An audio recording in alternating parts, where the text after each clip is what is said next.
We're live. Way. Oh my goodness. Hello. Let's put this on. Da-da-da-da. Boil up a pot. Take a seat by the hearth and enjoy a fine brew with the Journeyman Quester.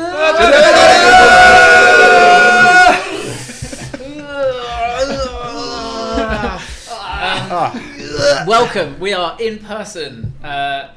Boris has blessed us, as the cuck he is, with the ability to sit around a table as 6 people again, and we've taken that opportunity to do it live, do it in person. We're going to be playing most of the day today. We're going to be streaming until maybe about 5. Is that the plan? Yeah, short break. Lunch break in between. With a big lunch break. And we are also joined by Martin. Hello. Welcome, Martin. Martin will be joining us with some kind of character yet to be announced, and unbeknownst to most of the guys. Yeah. What's this guy doing here? I don't know. Who are you? How did you get in? What? Plunged through the window. Aidan isn't here because he has work, but Martin will more than make up. Even though Martin has hardly ever played D&D, he's likely still to be better at it than in mechanics. Because none of us can come close to the lyrical genius that is Aidan himself. Yeah. That's fair to say. Yeah. So, let's start off with a bit of previously. It's not touchscreen, man. I'll play it. I just never knew the song was called Butterflies in Love. Yeah, beautiful. All the songs. Yeah, it's lovely. You can see the songs when you're in Roll20 if you go to the bit, it says. So, previously on the Gypsies of Fortune. Man, this feels so weird. I keep looking at this rather than at everyone. I keep looking at the screen going, wait, what face am I pulling? You had made your way to the city of Xanthar, the capital of the Elven Empire of the Moon, probably the biggest metropolis, the most powerful area of the continent at least,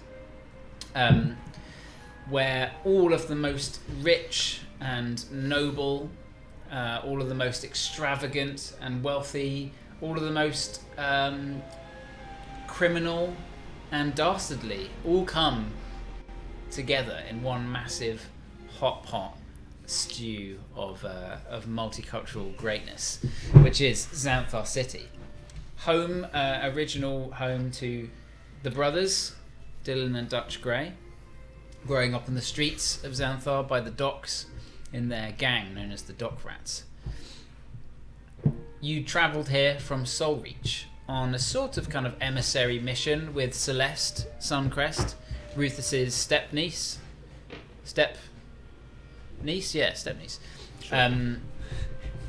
As you had travelled here via the Lunar Gate, with the Cardinal of the Lunar Gate, with Celeste's babe, a babe blessed by the god Saloon, an angelic type creature with small wings, blue hair, and shimmery pale skin. And that evening, the kind of festival of the moon took place, and you were led through the Andriont of the capital city, the kind of grand palace district, towards the Grand Lunar Temple. A huge domed roofed structure, many smaller domes that just essentially dwarfed anything you'd seen before in comparison. It was on the scale of an immense magnitude. Thousands of people had gathered to see this potential blessing, this miracle. And Celeste's child, so Celeste and Rufus, ascended to this plateau, this platform, and a godlike entity descended. Its wings spread wide, its blue hair moving around, its chiseled muscular torso shimmering in the moonlight, and it took the child and flew up back into the sky. Rufus was briefly touched by the Emperor himself, which is supposedly a rare occurrence, and blessed day. A blessed day. And Blessed be his touch. and you made your way to the ephemeral wing.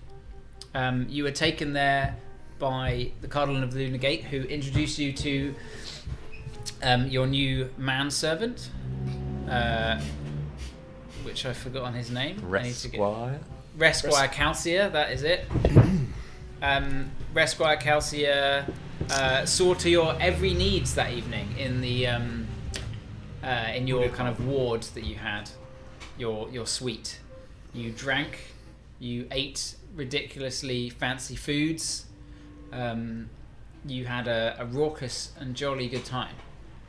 And upon the morrow, you awoke, some more hungover than others, with Richter disappeared once more out of his clothes, probably taken by his pact, his warlock pact. And with that, and the four of you remaining in the city, with Celeste very busy for the day with her various duties and ambassadorial things that she's up to, if that's a word. Yep. You made haste to get on with a few errands that you had to run within the city. Zook and Ruthus, you began to head towards the Mages University, which you could see part of it was a collection of towers floating above the rest of the university itself. And on your way there, you bumped into a somewhat familiar figure, a smartly dressed, kind of smiling and warm-faced, but yet slightly imposing figure, a kind of military man, rapier at his side, Wendelin, the brother to Waylon, your sort of comrade back in Miri, essentially mayor, but runs the show from behind the scenes. He gave you some pertinent information to his brother and some old histories, and with that kind of nice conversation he handed you a letter you were to give to Waylon if you ever went back or saw him along your journeys. And with that, he turned and strode away, only to join up with two inquisitors, the strange metal-headed, no-faced, large creatures that slunk and followed him in his stead, which you now know him to be the head of the actual Inquisition of Xanthar City, as Resquire Calcium ran up sweating, asking what he had said and whether any of you were in trouble. The Grey Twins headed towards the Bard district, where you hoped your father's mansion was located. Had a drink at a pub, learned some information, got cornered in an alley by one of the parrots, the criminal gang that exist in the Bard ward, the 5th ward. But it was a rather good conversation. Some information was learned both ways, and you were let pass towards your father's estate. You approached the tower and saw that Yunin was outside, sort of being scolded by a tall, angular, elven woman, seemingly the fiancée to your father, a new fiancée. Most of Elderwick's tower had now been stripped, his possessions sold to the winds, maybe to antique stores, to jewelers, to all sorts. And Yunin, being as sort of meek and shy as always, invited you in to have a conversation with your father. Dylan, you spoke at length with your father, who seemed not himself, his brain kind of deteriorating. He appeared to be kind of like losing his memory. There were moments where he couldn't remember who you are, or mistook you for someone that shouldn't be there, asking you to go, a thief. But then remembering you from before, you talked with him, but he didn't seem to really change or his character hasn't shifted dramatically in his kind of age. Dutch, you then came in and briefly spoke to him. He seemed to remember you. I rolled a natural 20 on his intelligence check, and he remembered you vividly. But again, he spoke only of the fact that you should be thanking him. He had saved you from a life of savagery and tribalism with your orc clan. He'd taken you back. Although not him, it was your brother that originally pleaded with him to even take you in the first place. He wanted to just leave you there for death. And with that, some foul words were said, but Dutch held himself back. A promise he had made long ago to kill Elderwick, seemingly past. So you can both have inspiration points for your character arc moment there.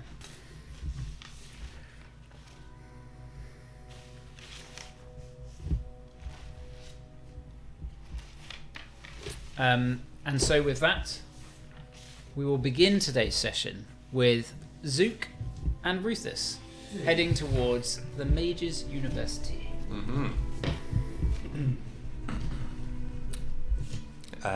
So we're floating along with Resquire, I guess, up ahead.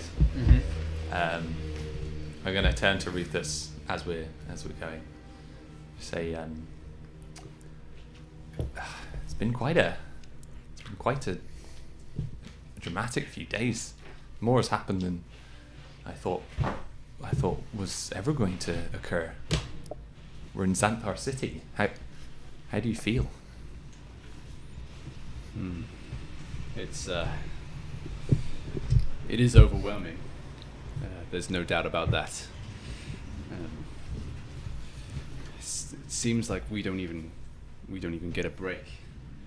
Things just pounce upon us. Events always thrust into the chaos that's ensuing. But perhaps that's just the life of an adventurer. Well, it's not dull, at least. There's going to be tales to tell aplenty. That is true. That's why I gave up my past. The bureaucracy was never as interesting. Well, I suppose I'll find out when we go to that banquet later. If it is as dull as you say. Oh, Zook, you will see. Many tiresome words will be said. Maybe we can spice it up with a little mischief. Perhaps some gnomish magic. So, what do you intend? I mean, this looks like as Zook sort of gazes up to the sort of floating spires. There's got to be something incredible to find in those buildings, don't you think? Even more than Soulreach could have held in its libraries. You know what? That's very true. I had no real plans. When you said you were going to the Mages University, I thought to accompany you only to see the place where Spera studied.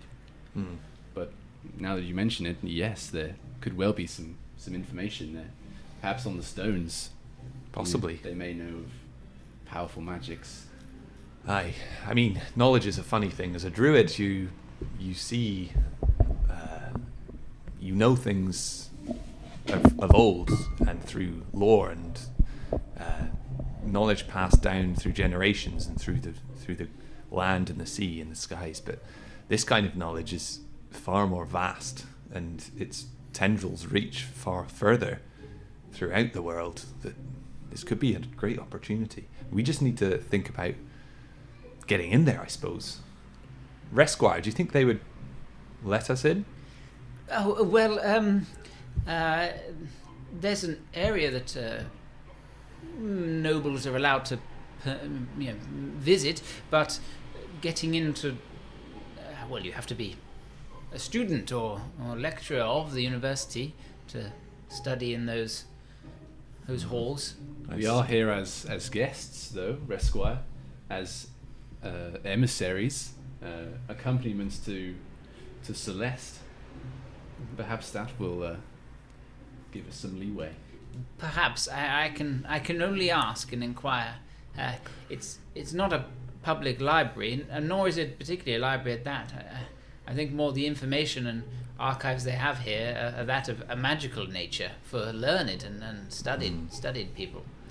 Perhaps if we explain the gravity of the situation that we're in and say that we could be helping the entire realm, then maybe, or for purposes of learning more about the stones. But do we want to tell them about the stones? Will they covet them? That is a good point. I do not know. Remember, being truthful is something that you have to live with now. Yes. We must be cautious in our approach. The wording will have to be careful. Leave it to me. Mr. Jack from the stone. He taught me a little thing about spinning a tale. I could always try my hand at that. I'd be happy to see. Happy to watch.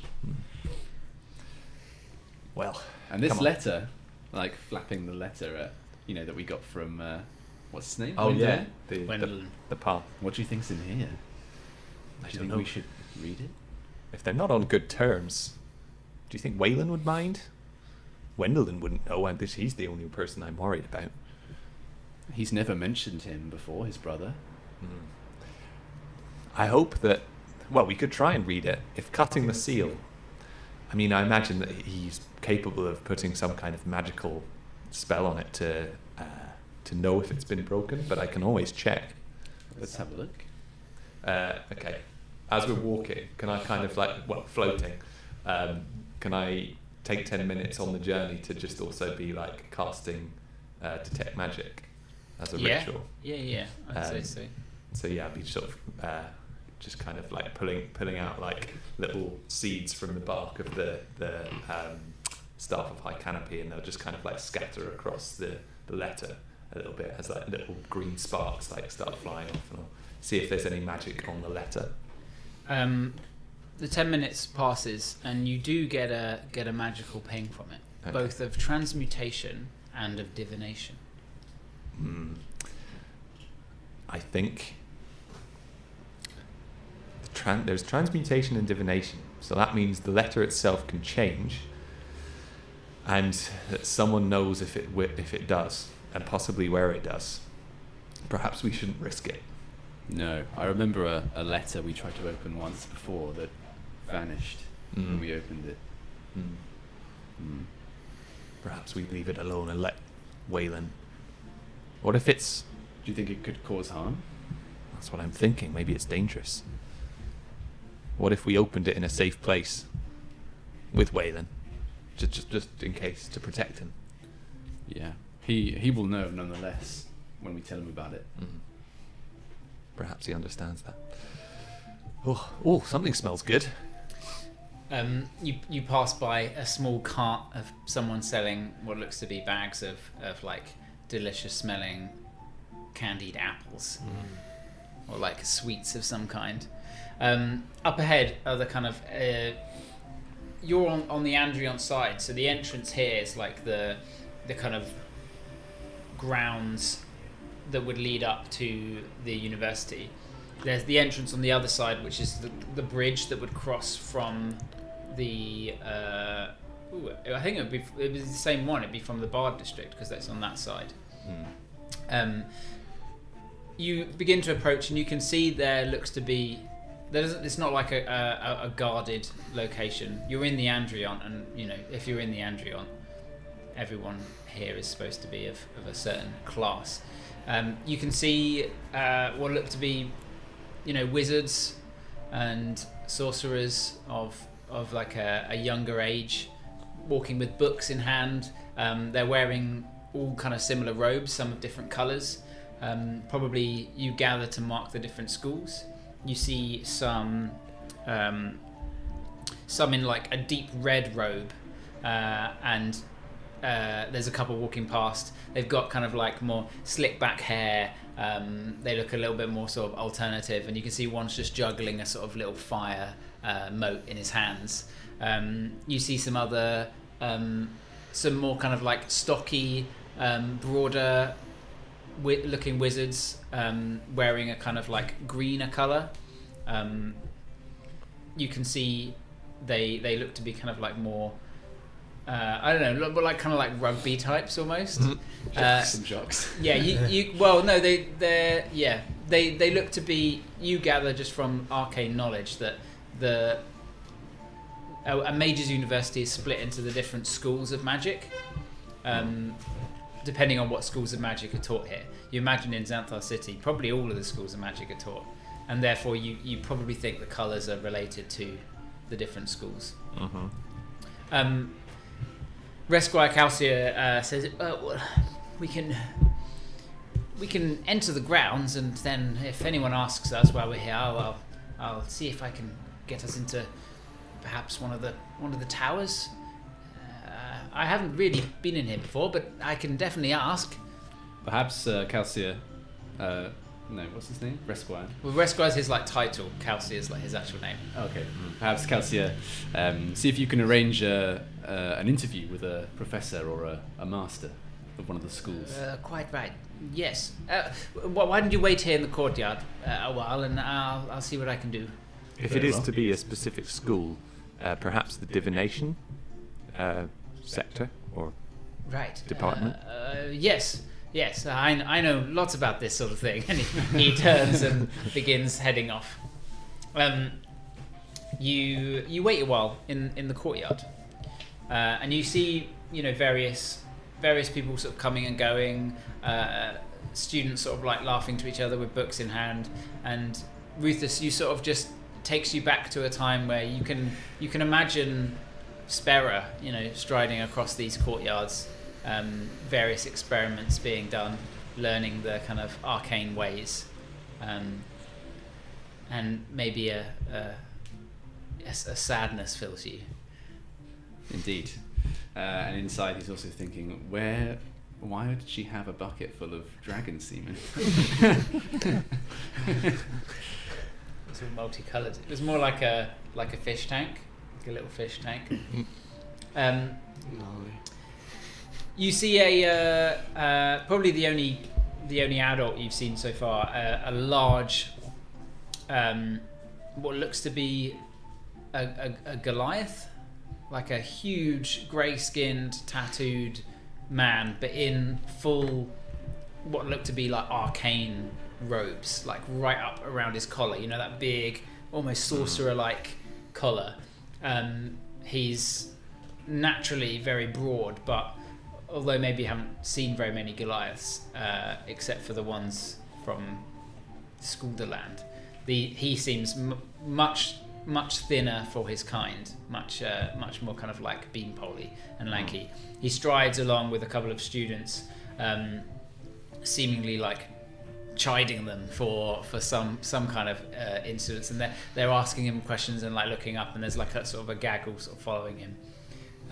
He kind of, as he walks, he turns, kind of takes you in with his gaze, but seemingly needing to be elsewhere, heads into another door. Zook, I've just had an idea. Oh yes. Perhaps while we wait, we could do a performance of sorts. Oh, I'm listening. Perhaps attract the attentions of the students, and then maybe the masters themselves. I think we need a display of enormous magic capability. I like your style. Is that something you could achieve? I could create the effects that we need. Depends. What are you thinking? Some sort of tomato sequence? Perhaps just something to show off with. Let me think. I can certainly do a few illusions. I can make dramatic winds blow here and there. I don't have the same spell I used at the other performance, unfortunately, but I can certainly help out with some smaller illusions. Sounds good. And then Rithis is gonna start walking in a circle around the courtyard, shouting out to anyone that's listening, "Students of Xanthar, Welcome, one and all, to a display of magical prowess by none other than Zook, Hello. the High Archdruid of Air of the Aeocene Forest. Take it away, my friend. Roll me a performance check just to for your gathering of the crowd. See if people are paying you much mind. What's that? Oh, it's an 18. Okay. A few of the students that are like carrying books stop and turn to kind of look. A few kind of look and kind of scurry away. You see a couple of the kind of like red robed, more kind of, they've got like slick back hair, and they're kind of wearing their robes sort of a bit more disheveled. A couple of them kind of stand kind of smirking, ready to kind of immediately pounce on how crap this is going to be. I spin my staff above my head. Behold, the power of the skies! And I cast Control Winds as I get all of the air to sort of suck towards us.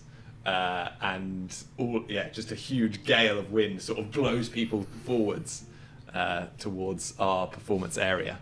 Ruth is going to continue shouting, behold the power of the skies, the power of the forest! Just like two gnomes standing in the middle of the Mages University. What level is what level is Control Wind? Fifth. And it lasts for like 10 minutes. You can just. I think Is it so. 10 minutes? Control Winds is up to 1 hour. Up to an hour. So you were just kind of like gathering the wind about you. It's blowing around, and you can see one of the kind of School of Evocation students holding his little motor flame. It just like kind of ignites it bigger, and he's like, oh, and he snuffs it out. A couple of the students are kind of looking, and they're like, oh, cool, like watching you, and a couple of them are pointing, but a lot of them are just not that impressed by some wind, and you can see especially the students of Evocation are just standing there, their arms like just kind of chatting to each other and not really watching. But a slightly more substantial crowd has gathered. You can see they're sort of. It looks like they're waiting eagerly for the real display. Yeah. Rufus, what about we tell them the tale of Zakai, the green dragon? And what will you accompany it with? Some images, and then maybe a bigger spell. Okay. Behold, young wizards of Xanthar, the story of Zakai, the green dragon of the Aeocene forest. Once, upon the treetops of High Canopy. And at this point, I put my hand to the ground. Oh shit! And I start cast. No, never mind. I've looked at the spell. It takes 10 minutes. That might not work. That's a shame. Hold on for 10 minutes while we do this. And I'm gonna cast Minor Illusion and create the face of Zakai somewhere in around where I'm walking. Okay. Zakai, the green dragon, the ancient adult green dragon that laid roost and hoarded gold aplenty, a powerful beast, an acid green dragon. As you step, your sandals produce, the little coiling sprouts of like ferns and stuff behind you. A terror of the forest. He laid waste to many travelers that attempted to enter the tree and uproot him from this place, until a group of young, spunky adventurers known as the Journeyman Questers. Journeyman Questers? That's your alternate name. The Gypsies of... Or you say the Gypsies Oh, of shit, Fortune. yeah. I mean, the Gypsies of Fortune.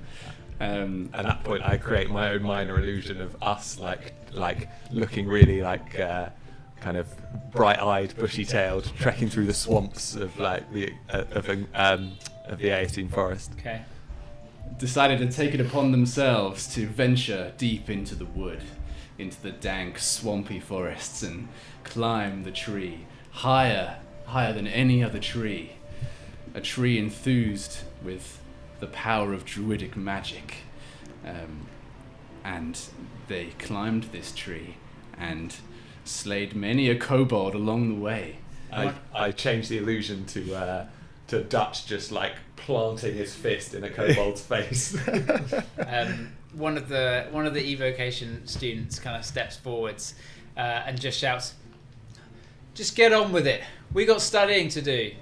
We don't care about your druid magic." And a couple of them begin kind of to laugh, like his little gang. Oh ho ho, but do not underestimate the power of High Canopy and the druids, young spunky wizard. For it is that magic. It is that magic that brought me, myself, back to life. For I was once a human man. I create a minor illusion of Rufus as a man. And it was the power of High Canopy that brought me back from death itself, and infused me with the power of the forest gnomes. I'm gonna float up to the same student, and I'm gonna just keep myself like just over 5 feet away. I'm just like, do not judge what you do not understand, and I'm gonna go and explode into flame as I become a fire elemental and like just like. Why are you swirl flexing? around. I'm flexing because I have big, burning, cindery biceps. You become this small gnome. Just, I imagine like the staff of High Canopy just bursts into flame. Mm-hmm. It coils around you. Cinder begins to kind of like flick as like a little orbit around you. Cinder's he's got a little baby fire elemental.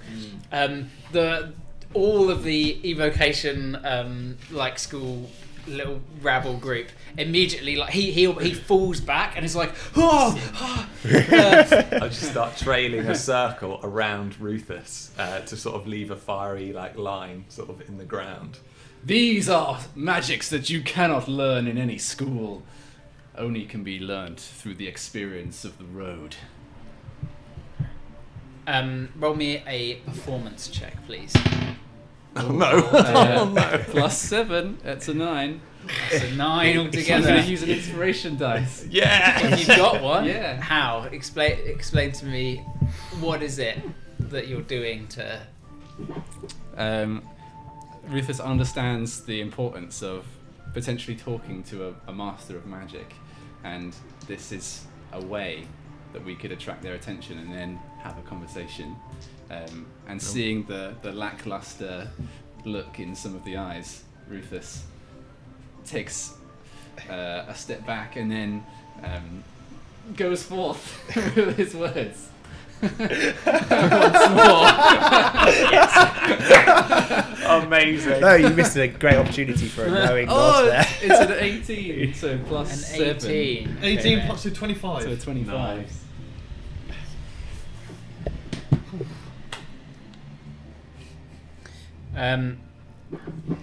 Some of the students kind of begin to clap, but a lot of them look scared. The wind is still kind of blowing around, but a lot of them clap, seeing this small gnome turn into a fire elemental. It is quite a feat.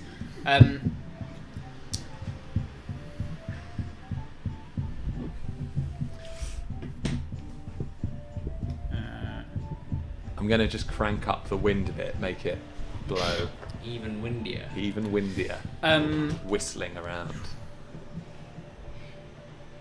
The wind just fades around you, and I need you to roll me a wisdom saving throw. Is it magical? It is magical. You're getting told off, son. Yeah, but that's a 29. It's a 29. Double 19s. You Wow. see, standing a ways off in the crowd, one hand kind of cast to the side, dispelling the control winds. The Goliath standing, one hand outstretched towards you, eyes closed, concentrating. You feel almost like his hand thrust in to kind of grab you on your insides, but you immediately just strike it back. the crowd, the small crowd of students, immediately sort of passes to the side. People like gasping to see him cast anything, and you can see students at the windows of some of the things, and you can see a teacher in one of the windows being like, "Get away from the window!" Like, "You're taking your lesson," but they're all there. More students begin to sort of run out as the Goliath begins to kind of step slowly forwards towards you. Are you doing anything in these moments? In fact, I'm going to change the music. I'll just again circle Rufus and stand kind of near him, not close enough to hurt him, but a voice kind of bellows out, "What is the meaning of this?" And Rufus will give him a small bow and say, "Welcome.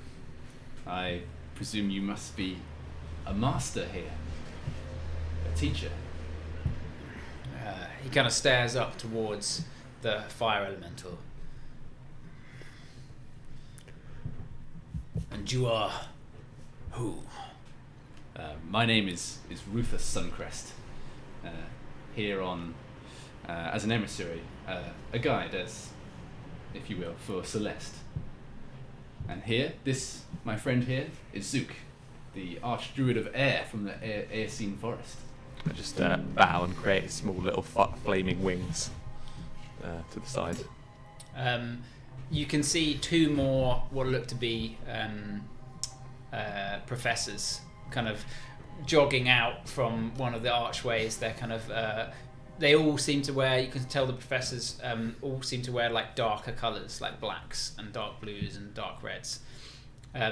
Two of them begin kind of running out, one with an extremely long sort of kind of Gandalf beard and a classic, kind of hat. Just a big cone. Well, yeah, like a classic cone, but with like the brim. The other, a woman with her hair kind of tied up in a bun and some spectacles on her head, kind of running with a wand in hand. Oh, as they kind of run towards you.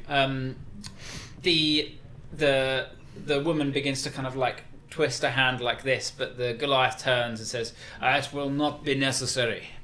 It is no elemental creature. Drop your form." I drop my form. Drop, like hovering in the air. "Well, you have made quite the entrance. I assume there is something that you want." That was the intention. I heard it was quite hard to have a meeting with you lot. There are magical matters that we'd like to discuss, if we could, if you have the time. Things of great importance for the realm, the world as a whole. Roll me a persuasion check. 26. 26.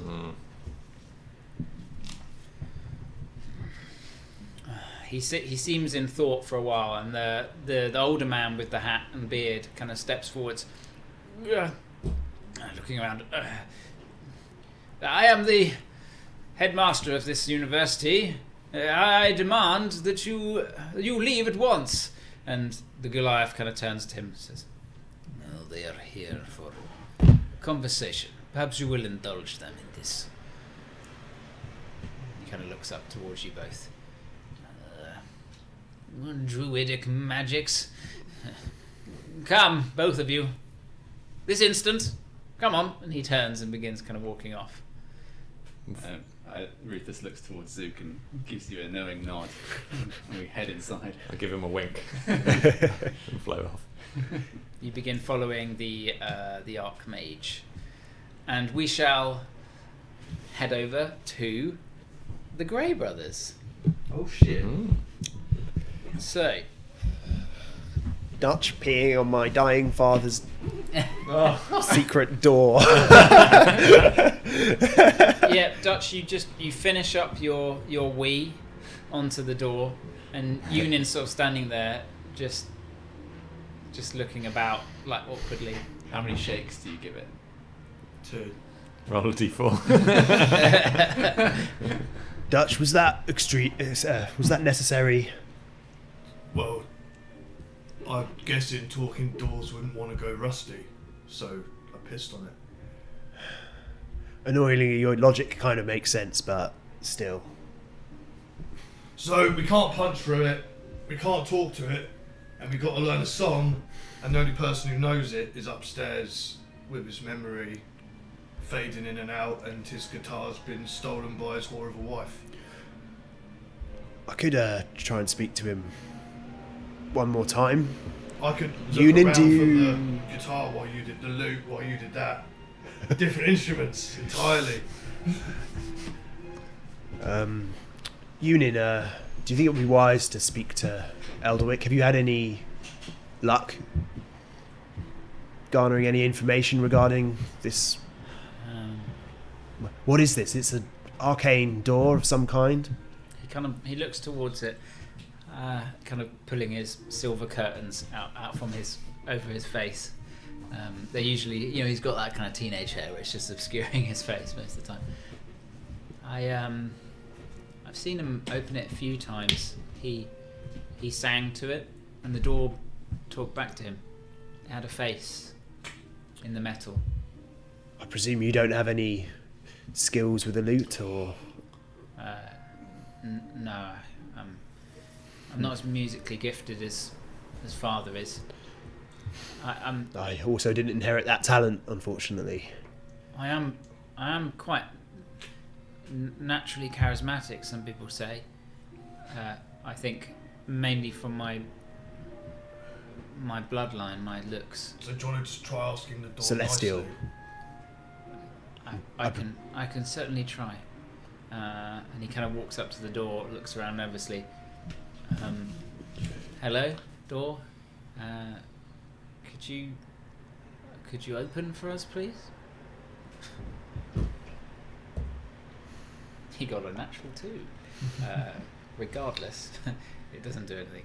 The door is stationary Can and I does try nothing. and use a spell on it? You certainly can. I'd like to place both of my hands on it, start pushing against it, just go, OPEN! And cast command on it. Interesting. Let me just read command. If this works. Brute force the puzzle. Just to see how that operates.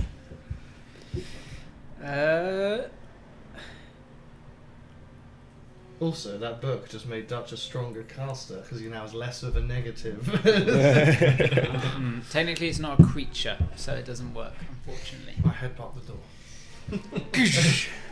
There's a loud that rings around the chamber. I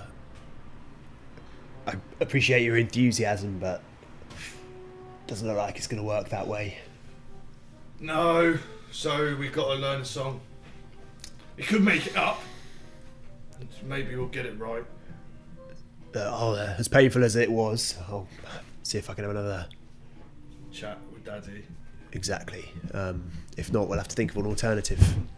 Why the fuck did Richter have to leave us at this point? I feel like it'd be... I don't know, I've never heard him sing or anything, but I presume he's got a good voice or something like that. Yeah, and you'll probably look at the door and be like, oh, look, these things is a picture of a dove fighting a cat, and it's a song about that, and then you'd sing it and it'd open and it'd be great. But he's fucked off. Alright, so yeah, I'll go back to Elderwick, I suppose. Okay, you're going back down. Yeah. Just trying to find my notes on the door. I can't find Could it. I ask the lady who's being a twat if she'd like a help moving stuff into the packing carriage?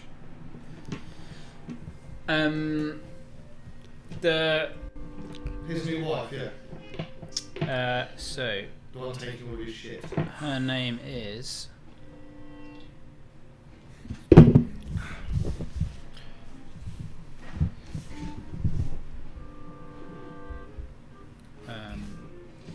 Stupid talking door, not being a creature. like it- Kethrilia Farwarin. Kethrilia Farwarin. Keith! Keith. That's not her name. Keith Rella, there we go. Keith Rella. Ask the orc to spell something. It's got 3 X's, a K, and 15 Q's. And loads of fucking hyphens, because it's elf scrolls. Elf Oh, I stuff. can't believe that. Unnecessary. Unnecessary Vowels. bits. Thug. Bronk. Smasher. Good names. I know where my notes are on the door. They're on my other laptop. Oh, That's no. why. So I need to go grab my other laptop. No worries. Do you Um, want to tell me where it is? I can get it for you, or It is one of us is not doing anything. Under his bed next actually to the right next to me is here. Yay! There It's you go. here. Sneezed into all the I was like, why isn't Word opening that document? It doesn't exist. Okay, give me 2 seconds to find this. Yep, Elderwick Mansion. Here we go. I was like, where the fuck is that? Okay, cool. Okay, I've got it. Nice. So, you head back downstairs and you enter your father's chambers. You can see he's snoring quietly, lying in the bed. He seems to be resting and asleep.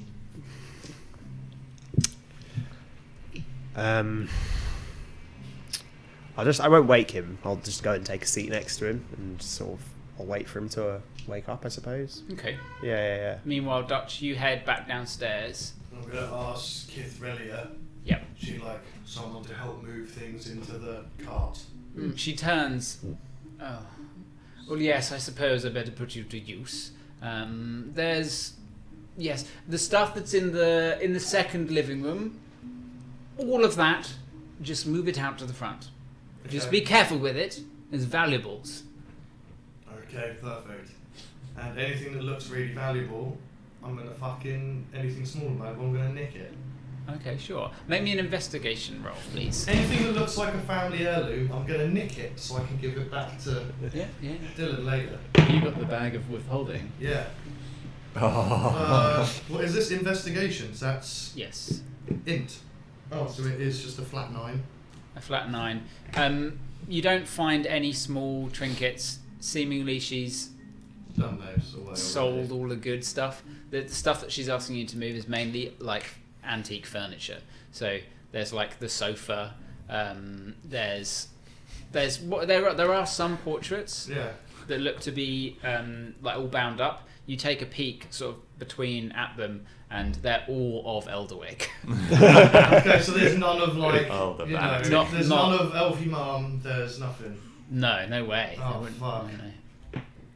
Yeah, then I'm just gonna put it all... Put this sofa in the bag. Put this sofa in the bag of withholding. This doesn't fit. No, the sofa goes out the front, and then I sit on it, and have a nice sit down, Okay. and get sun. You wait for maybe 10 or so minutes, and your father eventually kind of stirs, looking towards you. Roll. That's a natural 1. He turns, looking towards you.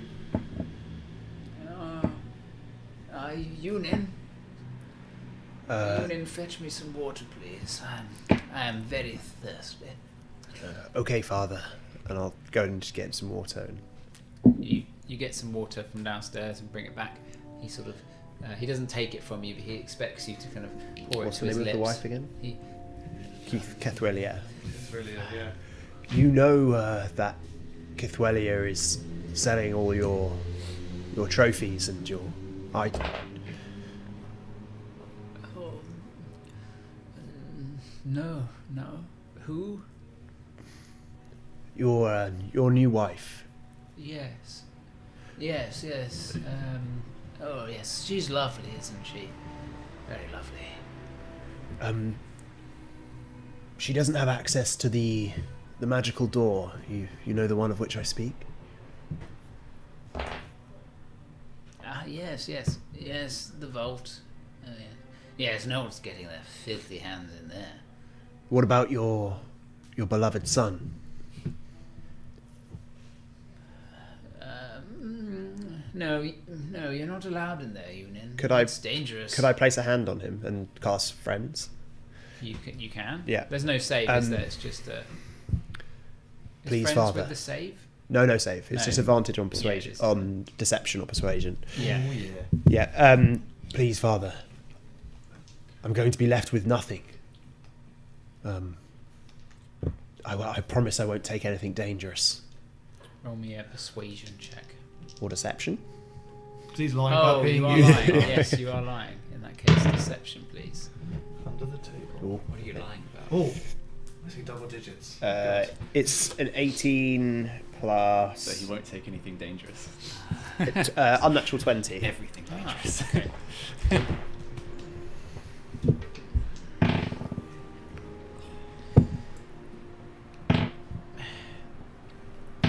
I've always liked you best, Union.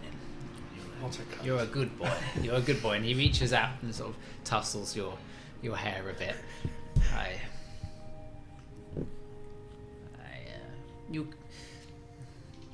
You only need to charm the door. Sing it. Show it something. Give it a performance of some sort, and it shall open. Although it does have a slight mind of its own, and you must overcome it like any good quest or challenge. And then, if you earn it, then you may take a small allowance, maybe 100 gold or so. Spend it on some girls. Go out. You don't go out at all. Treat yourself, but don't let anyone else, any of your grubby brothers, get any hands on it. Okay, Father. You look tired. You should sleep some more. He says me a persuasion check. he says behind gritted teeth. Yeah. Go take the long nap now, Father. No, that's Natural 20. It's time to rest. Natural 20. I got a natural 1. He goes, yes, and then falls back asleep. You turn, standing up, and you see Yunin standing in the doorway. He doesn't mean it. He always talks about you all the time. Please, Yunin. You don't need to explain yourself. Maybe a few years ago that would have angered me, sent me into a rage, but I don't know. I've seen true evil in this world, and this is just a sick, dying man. I hold no malice against that anymore. He sort of takes a deep breath. I'll put a hand on his shoulder and be like, "Are you okay?" Yeah, I think so. I don't really know what I'm gonna do when this is over. Are you being mistreated? No. Father's always been very kind to me. He's leaving you with something, I hope.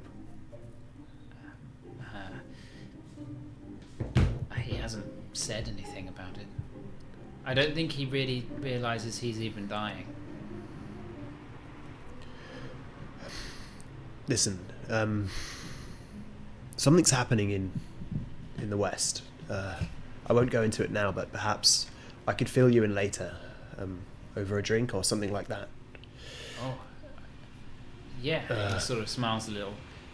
Yeah, that would be nice. I've seen you before fight. You're a powerful warrior. I'm not a warrior. Well, you have a grasp over the arcane.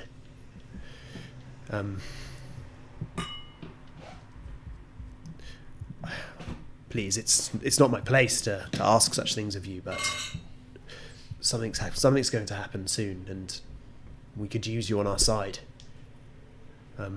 And you're always welcome in Ingmuri, anytime.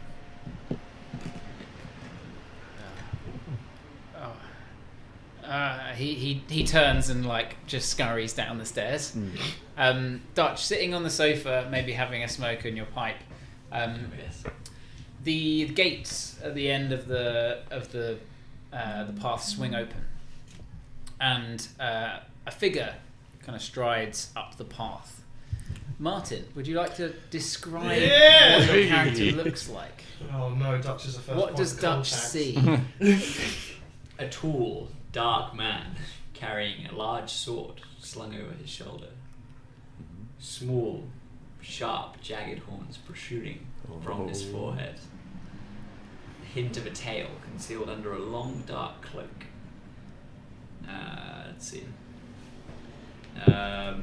Similarly dark breastplate in place on his chest. a long, scraggly beard. No, not scraggly. Magnificent. Retcon it on the day. I like it. And yeah, silver eyes. A tiefling. A tiefling. What? What are you doing? Here. I'm here at the behest of a letter I received. My father on his deathbed. So you're another one of his sons. Yeah, right, go on in. I'm just going to push the door open behind me from the sofa. Oh, Fantastic. shit. Smashing up his flat. And just let him walk in. Without another word, Tem enters the house. You stride in through the front door, and you can see the inside of your father's mansion. Not that you met, I don't know whether you've been here before. Unlikely, but it is bare. Even the carpet and like the rug has been kind of stripped out.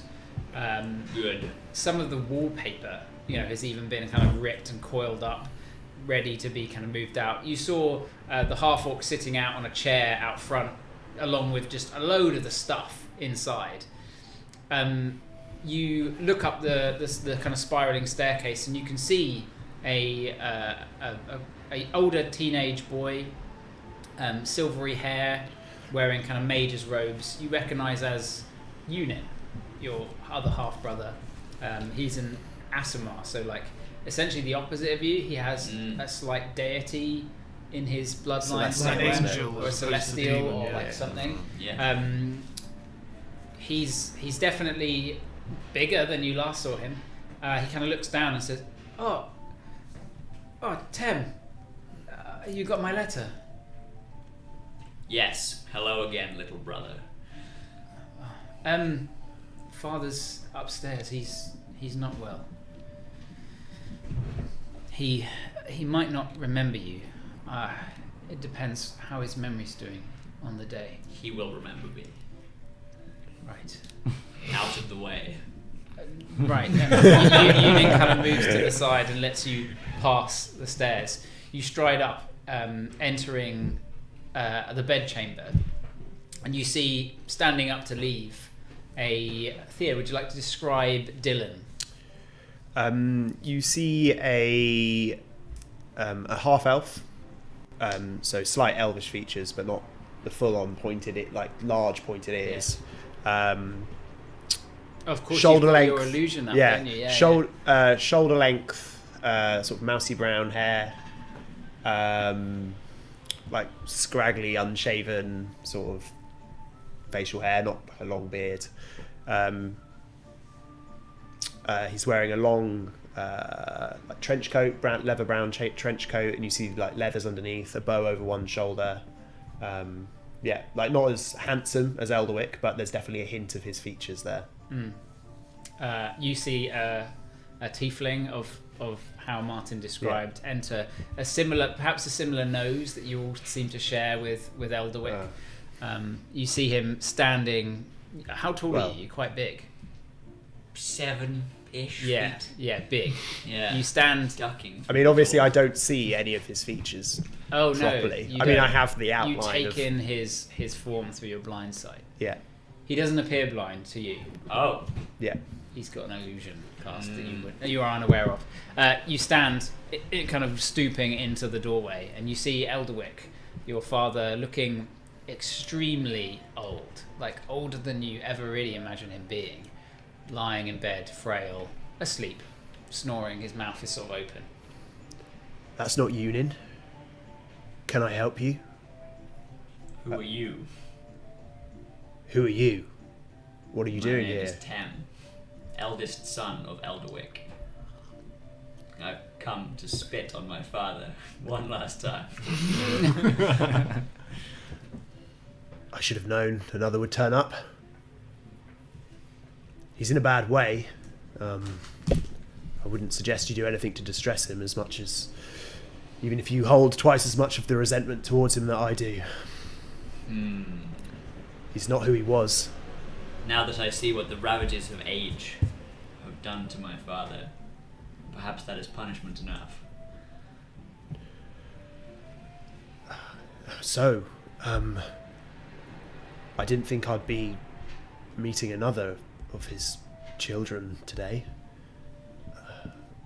He never spoke of me. Of course he didn't. He never spoke of any other son.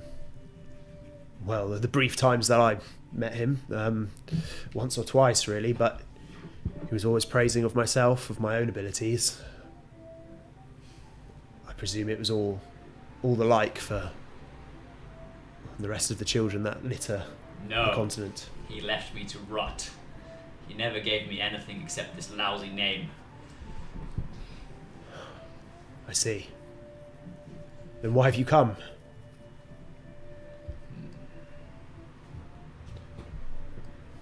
For the same reason I did as well. I confess I hold not much love for him, but I came nonetheless. Yes. I suppose.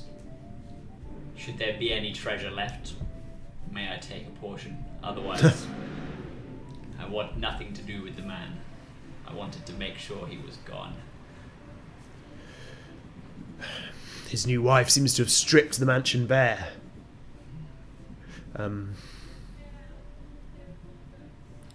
There may be something left. I'm unsure at this time.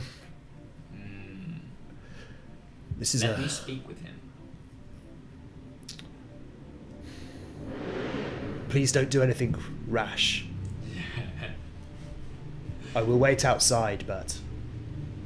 Yes, leave us. Thunder rolls around and anger deep within. That was loud. This will take but a moment. Again, please. Don't do anything rash. I hold no love for my father, but I have forgiven him, and he has not long left. But make your peace, for your own sake.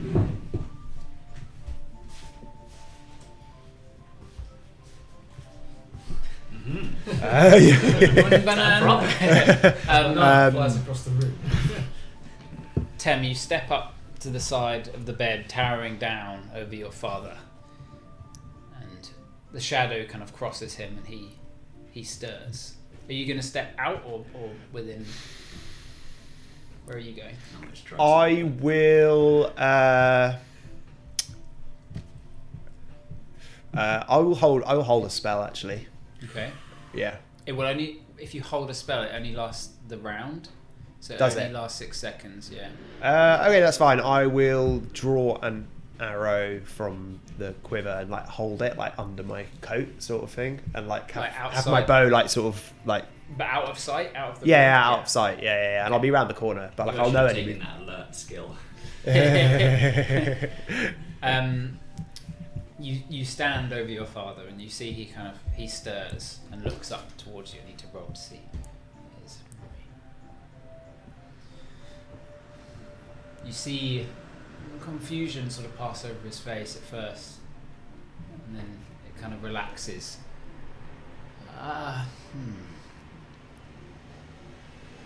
Hello, son. It's been a long time, Elderwick. Have you come to kill me as well, like the others have tried? It seems time will do that job for me. No. Not long left now. You are wrong, Tem. Time is but an illusion for me, with such power. Such power that I hold, I shall not die to merely sand, ticking clocks, ticking. No. Then why have you come? I came to see for myself the ruin that has become of your life. There is no ruin here. How dare you? After all this time, show your face here. Insufferable child.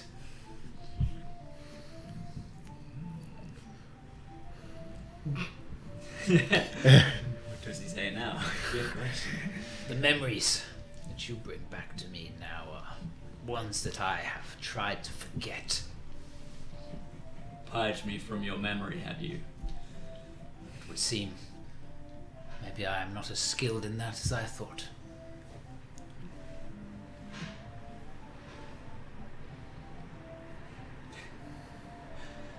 Yes. Crap. A silence passes. You don't need to say like stuff to fill the gaps all the time. Okay. And you can kind of describe what you'd like to do rather than say, like, not everything has to be acted out as well, which is quite nice. You can be like, I sit and brood, or I turn and I walk away. You know, you can. Yeah. Drop a giant deuce on his chest and walk out the door. Stab him. Yeah. That's it. They say parting words. Elderwick just kind of like turns and looks away. You go to leave. Just Tem. Never come back here. I won't see you again, Father. Nor shall I. Closes his eyes.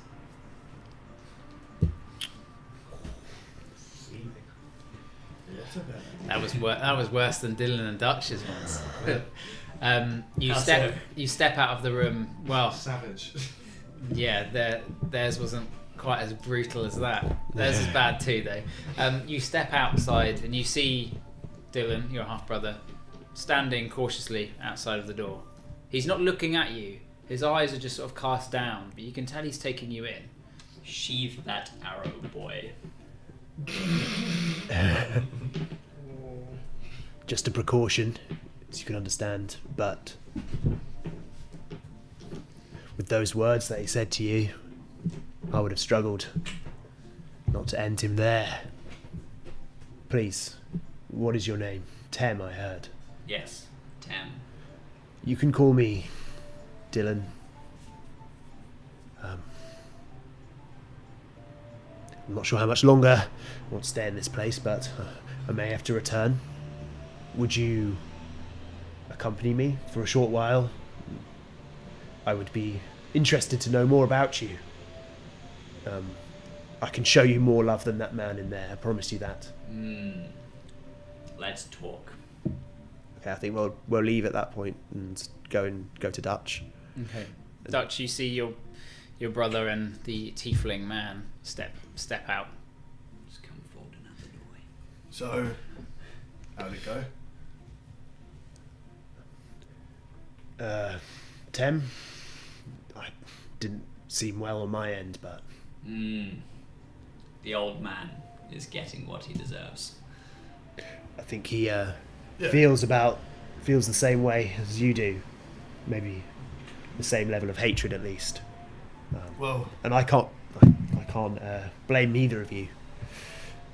Seems he showed me slightly more love than Tem here, not but enough though. no. Anyway, this is starting to get me down. What should we do now? Piss on all the furniture so she can't sell it and then go to the pub. That sounds like a lot of effort. Again, go to the pub. I've invited Union along. I'd like to fill him in on everything that's going on. I feel like he should know. Yeah. And then we can discuss what to do about getting into that door, I presume. I'm happy to include...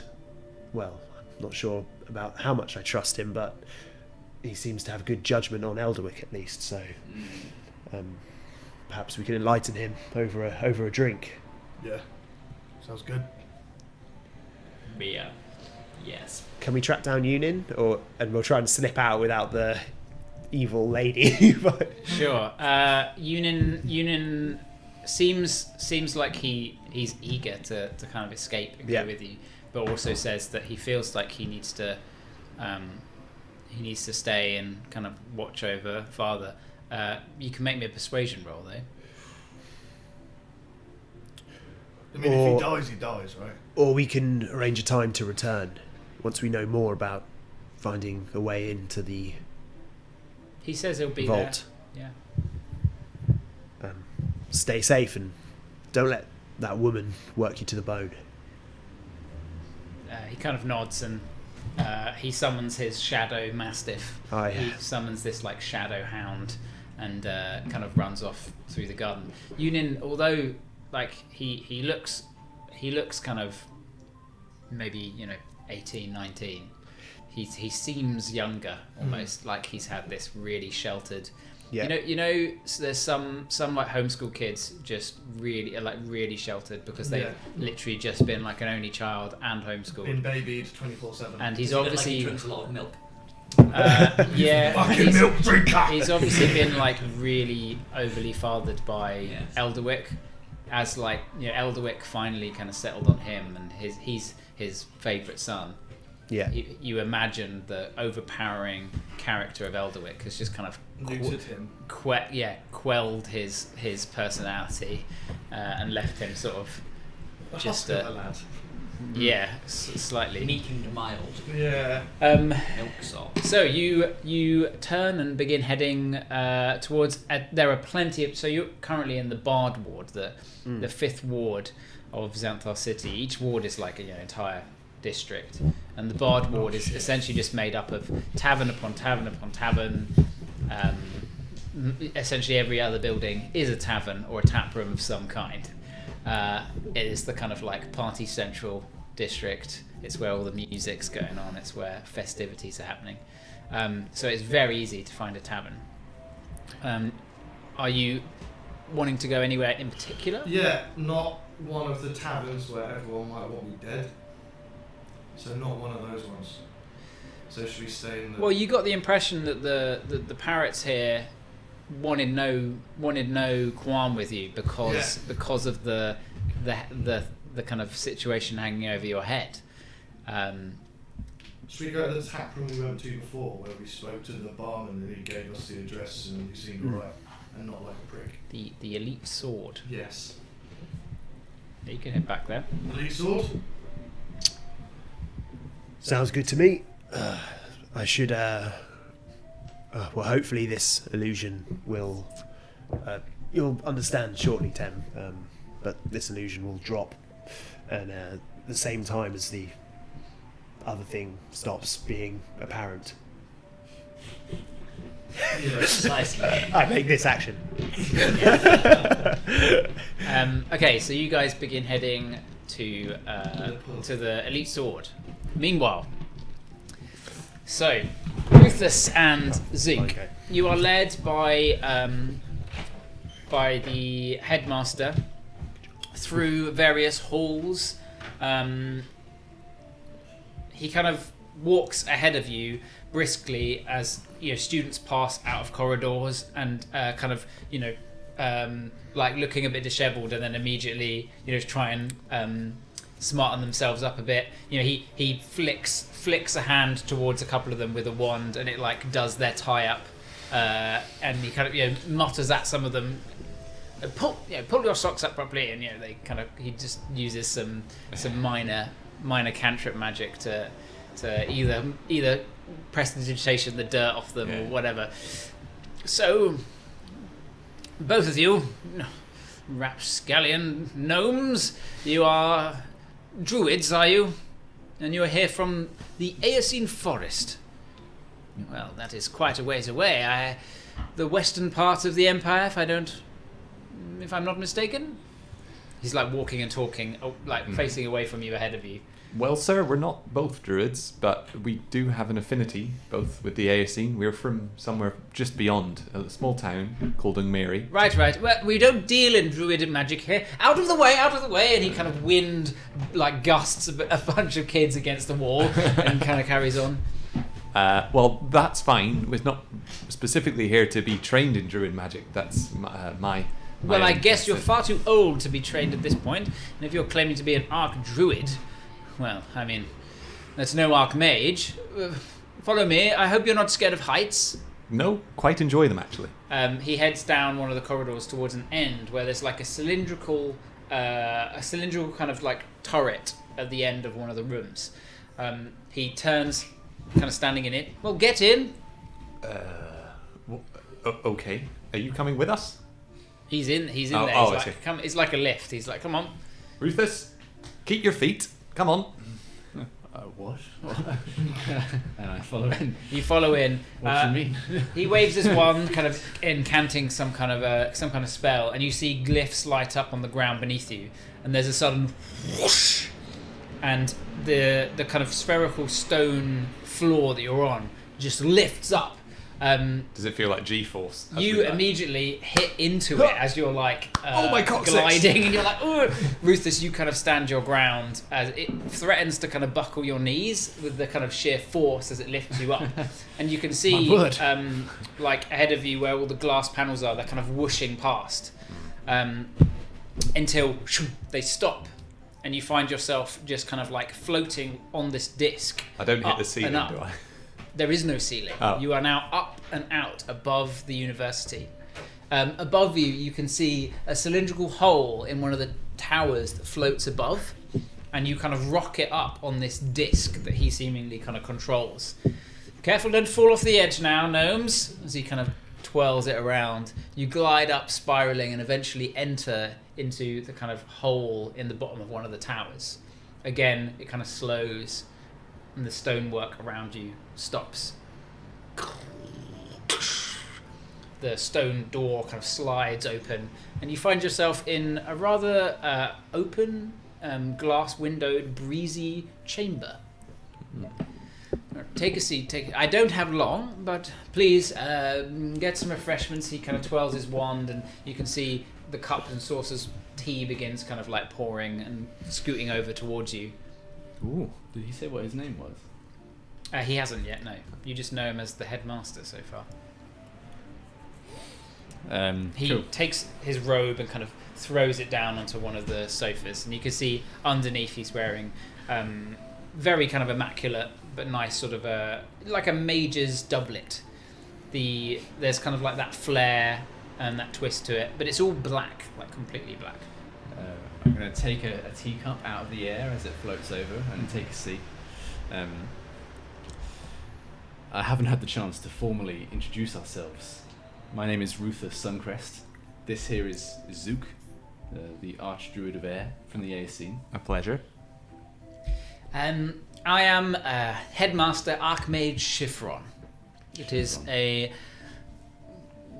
honour for you to meet me. Yes, it is. So, I have maybe, and he kind of like pulls out a small, what looks to be kind of like a little ticking timepiece from one of his pockets. He looks at it. You have 3 minutes and 53 seconds of my time. Right. Let's get to it then.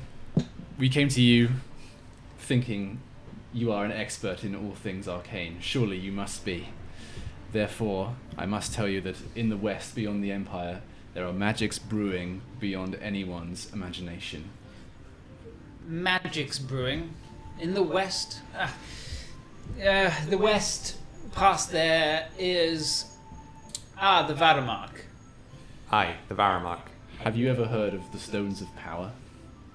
The Stones of Power. That's very vague to me, quite honestly. Normally, they are in the shape of obelisks. Aye, obelisks. Obelisks of power. They exist all over the continent and the wider world. Obelisks of all kinds. They're often desert-related pyramids and obelisks that hold, deep and rich arcane powers. Listen, please, if we have 3 minutes, let us speak. There is a necromancer. He rises in power. He threatens the land. There are creatures being created en masse, and this necromancer seeks to create more of them and more of them. He sips deeply in his tea and leans in close. You must have heard of something called a Lich King. We believe this is one such creature. Foul magic indeed. Liches are born from magic. When a wizard gets too cocky for his own boots and thinks he can defy the laws of nature, death, and magic itself, he becomes, or tries to become, immortal. That is lichdom, but at a cost, a dark cost. We do not deal with necromancy here. at the university. No. So- Such things are forbidden. So you abhor it as much as I do, as much as we do. So we are aligned. Absolutely. Then you will help us. We need information on this. Absolutely not. What do you mean? My schedule is full teaching this rabble here. Not- I cannot simply gallivant around as some adventurer. We don't expect your personal help, but at least doors can be opened to certain aspects of the library that might help us to combat this. Do you not think that we should... So you wish to use the knowledge of the university to better your fight against such dark magics in Yes. your realm? Would it not be to the benefit of the Empire? You won't have a school to teach in. Roll me a persuasion check with disadvantage. Although Have we been talking for a minute? you have. So it'll just be a straight roll. Nice. Oh, it's a 17? Yes. Unfortunately, I very much doubt that whoever this lich is in the far corner of the world will ever come close to us here. You can use what knowledge you can. Go and see Antiquita Fandel. Ask him, tell him that I've sent you, tell him to set his class some task, maybe an outdoor activity. He will see to you for a small time. Please don't use up too much of our precious time here. Very well. It's most gracious. You've done a great thing. So tell me, Druid, your magic, you have not learned this yourself? You were just born with it? Well, it's kind of like, I don't know, running. You're haphazard as a babe, but you get better. So it's basically sorcery then? Like a sorcerer?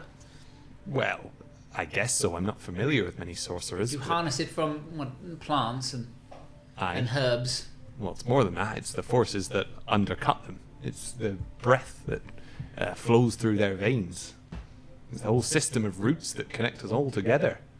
It's not so simple as plants. Sounds fascinating, I must say. Fascinating. We don't... There once was a teacher here, long ago, who was a druid, and he did teach the botanical sorts, but we have found that since it is old-fashioned, out of date, and there is no place for it in these current times. An interesting thought. I'm not sure I would agree. But you seem a busy man. Extremely. Oh, we have gone over. Enjoy your stay. Please, no more shenanigans with your elemental fancies. No beasts running around, please. I don't want to inspire too much gallivanting in my school. Understood. Where And then can I we- just mutter, your students seem to enjoy it though. Where can we find the teacher you spoke of? Oh, Fandel, you can find him in the 5th tower. 5th tower. Very well. Understood. Thanks for your time. Do you have your own means of transportation via the sky?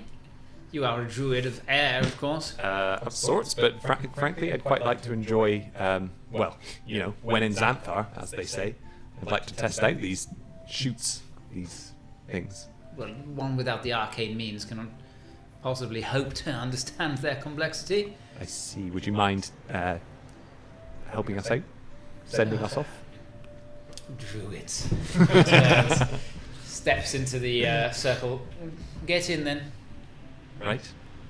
I'd like to really try and observe the glyphs around the thing and try and take a mental memory. Roll me What an they look like. Arcana check, please.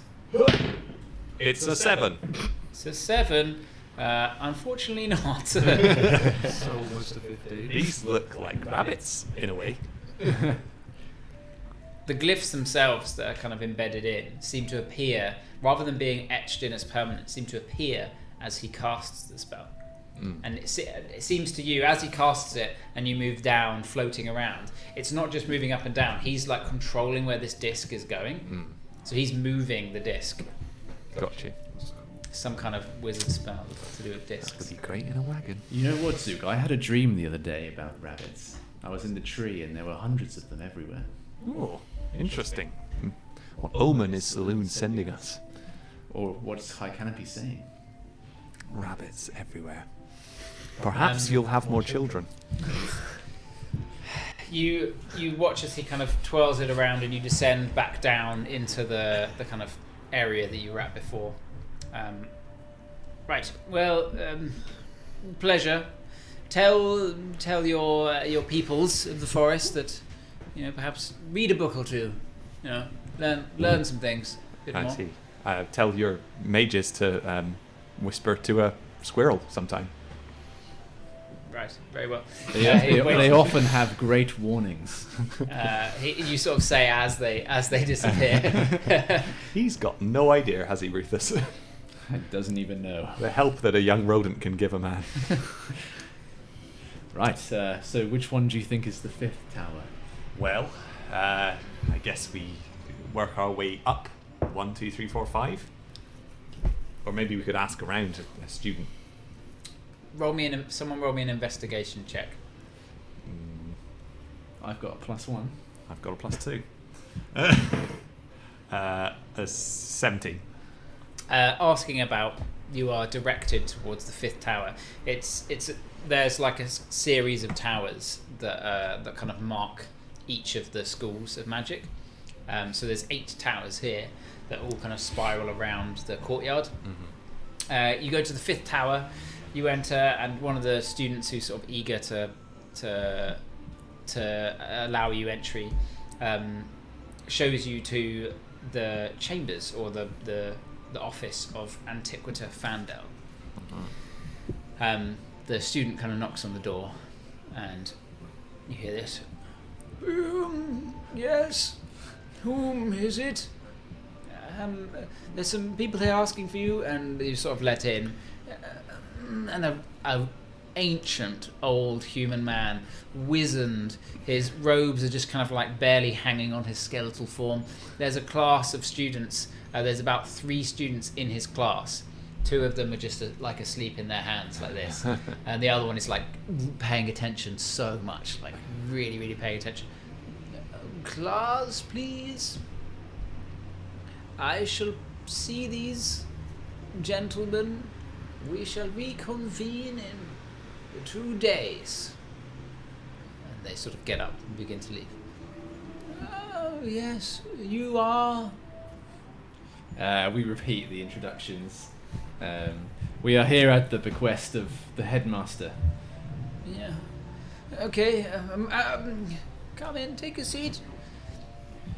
He said that you'd be the best out of the faculty to talk to about this issue we have regarding a Lich King. Oh, a lich. My powerful magics. Indeed, indeed. Have you ever heard of stones of power? Specifically ones that come in a group of 12? I believe there was 11. They're named after certain parts of the world. There's things like a bloodstone, a skystone, a nightstone. I need more whereabouts in the world. They are spread across perhaps the Empire, mostly to the west. Near the rift in the Varamark. Oh, yes. A strange place, the far west. Did you know the Varamark used to be some hellish landscape, full of all sorts of demons and devils, and then there once was a great wall blocked off that part of the continent, created by none other than my predecessors of the Archmage's University. A huge magical wall of great proportion. That is what the rift is named aptly after. It is where the wall fell, and the crumbling ruins created these hills. That is interesting. Do you perhaps know what lies, or perhaps what used to lie, in the far northwest, where Scooterland now lays? I believe now it is just icy wastes, home to tribal Goliaths and the sort. Used to lie there. Well,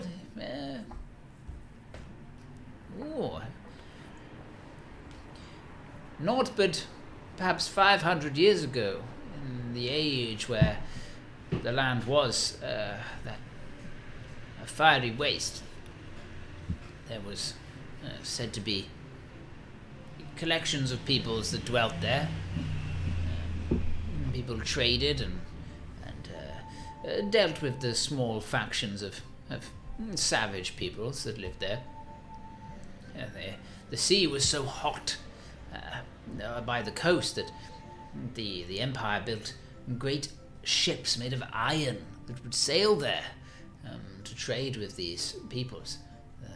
Those lands, I believe, were rich with ores and minerals of all kinds due to the temperature, I imagine, and geothermal activity created all sorts of manner of rubies and emeralds. Is there anything about a lich there?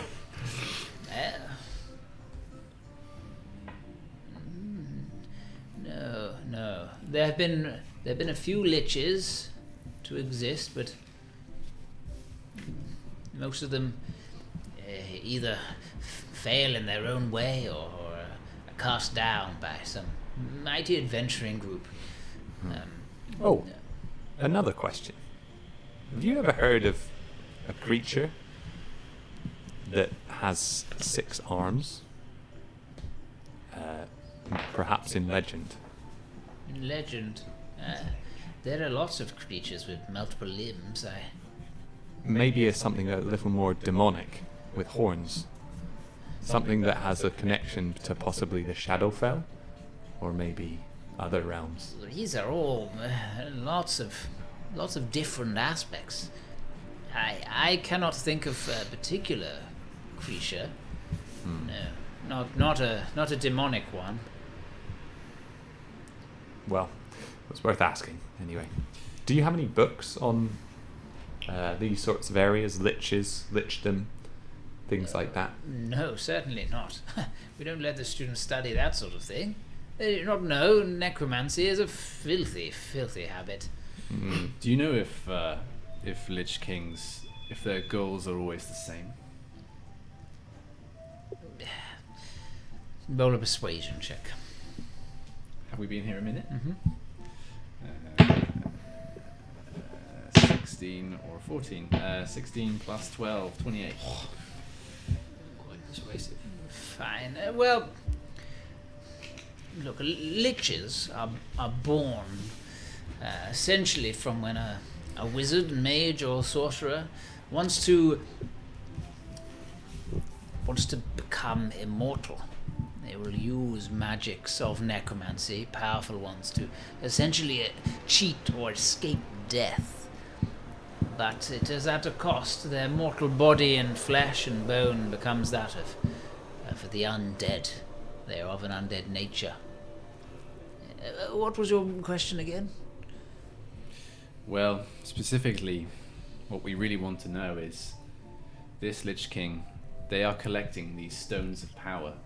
And we believe that once they've collected all of them, that they will achieve something that we don't really know, perhaps immortality.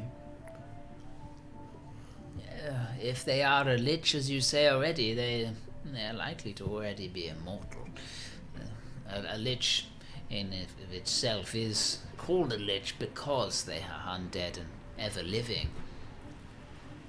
Liches want naught but to see our society torn to the ground. They want all power for themselves. They are arrogant mages who have dealt in these malpractices. They have sacrificed their own mortal flesh to become all powerful. They only seek to harness their own beliefs, their own arrogant and subjugate all of the peoples under them. One last thing, perhaps. Fuck. You got I do this thing sometimes when I yawn or I do a really weird voice. Oh. It traps, and whenever I swallow, it hurts, and I have to move my throat back. The bane of It's it. gone. It's literally gone now, Oh. entirely. Coughed it out. Dislocated Adam's apple. Yeah, if I sneeze, it happens as well. It's really annoying. It's in Now the we're exact same spot. Mardy humour. It's really weird. Do you know any of the following names? Carmoon, Let me roll for each. the Cobalt Deceiver, No. Malik or Vishik. They are devil twins. Oh, I've studied the planes of hell. Malik, Aye, he claimed to Vishik. perhaps something to do with the Nuncio of Dispater. Oh, Dispater. Yes. The second layer of the nine hells. Oh my. Yes. We tend to also stay away from those sort of things. There are such mages known as warlocks. I do have a few here, but warlocks of a much nicer kind. But yes, there are warlocks that deal with pacts with devils and gain magical abilities through them. It is also another dangerous way of gaining power. Dispater has supposedly an iron tower of the city of Dis and the lair of Dis. He governs over it, a malicious and very I hear paranoid individual, always worried about his own people turning on him or being stabbed in the back. He watches over an eye upon the city. Malik and Vishik. Now they ring a bell. Yes. I have heard of these individuals. They are subjects of Dispater. They are dukes, I believe. Dukes of Dispater. They would be his footmen, his eyes and his fist, his ears. I see. Some of his most loyal compatriots. And I suppose you know about contracts that devils like to draw up. Oh my, yes. No, you must never shake hands with a devil. Never accept any bargain or any free gift given by such a thing. No. They will do everything in their power to trick you into bargaining with them. They cannot lie willingly, and they must abide by their laws that govern them. I see. And supposing someone did fall for such a trap, do you know of any tangible way of unbinding such a contract? Well, no. Well, once bound into some kind of contract, especially with one's soul, there is no way out. No way. And that is the professional opinion of everyone here? Yes, I have never known anyone who has signed a contract with a devil to escape that binding. Good to know. Thank you very much. Speaking of the stones in question, seems each one we've come across is enthused with a being, a soul of someone of the past. Ah, yes. Magical items often can have attached emotional or personality traits from their creator, or perhaps from a soul trapped inside. These ones in question, they have names such as the King, the Rook, the Jack. Oh, like a game. Like a game of chess, yes. Well, a jack isn't a game of chess. No, that's true. But still, have you not heard of a group such as these? That give themselves these names as a collection? The West. It was said that the far west of the Empire did. There was a god written in tales called the god of games. A god that did exist in the time before. There were many gods that existed then, but I believe this god vanished, or was perhaps smote down by the others. These could just be tales, but a lot of these divine tales tend to have some truth to them. What else do we know? I don't know where to find the answers, Rufus. I don't know what it is that we're seeking. Just meta-wise, because I'm trying to remember what we found out before. Mm-hmm. Did we find out that, did we hear a rumor that Bren is trying to summon Carmoon? I don't think so. He's trying to do something like that with the stones. Like he's trying to I think create that's, some I think sort that's of. what you guys have Deduced. sort of assumed or decided, or you've never been told anything. I don't like think that. there's an explicit connection between Carmoon and the stones. You've had a book. You got a book in the Varamark that was called The God of Games. If you remember, which you read. Yeah. That was like a history about this god, and it had like some things to do with some of the men. Like it talked about the Queen, and it talked about the Jack. Is there any way a being such as a Lich King, what kind of magics would be involved to summon a god like Carmoon, for instance, into being? An avatar on this Carmoon.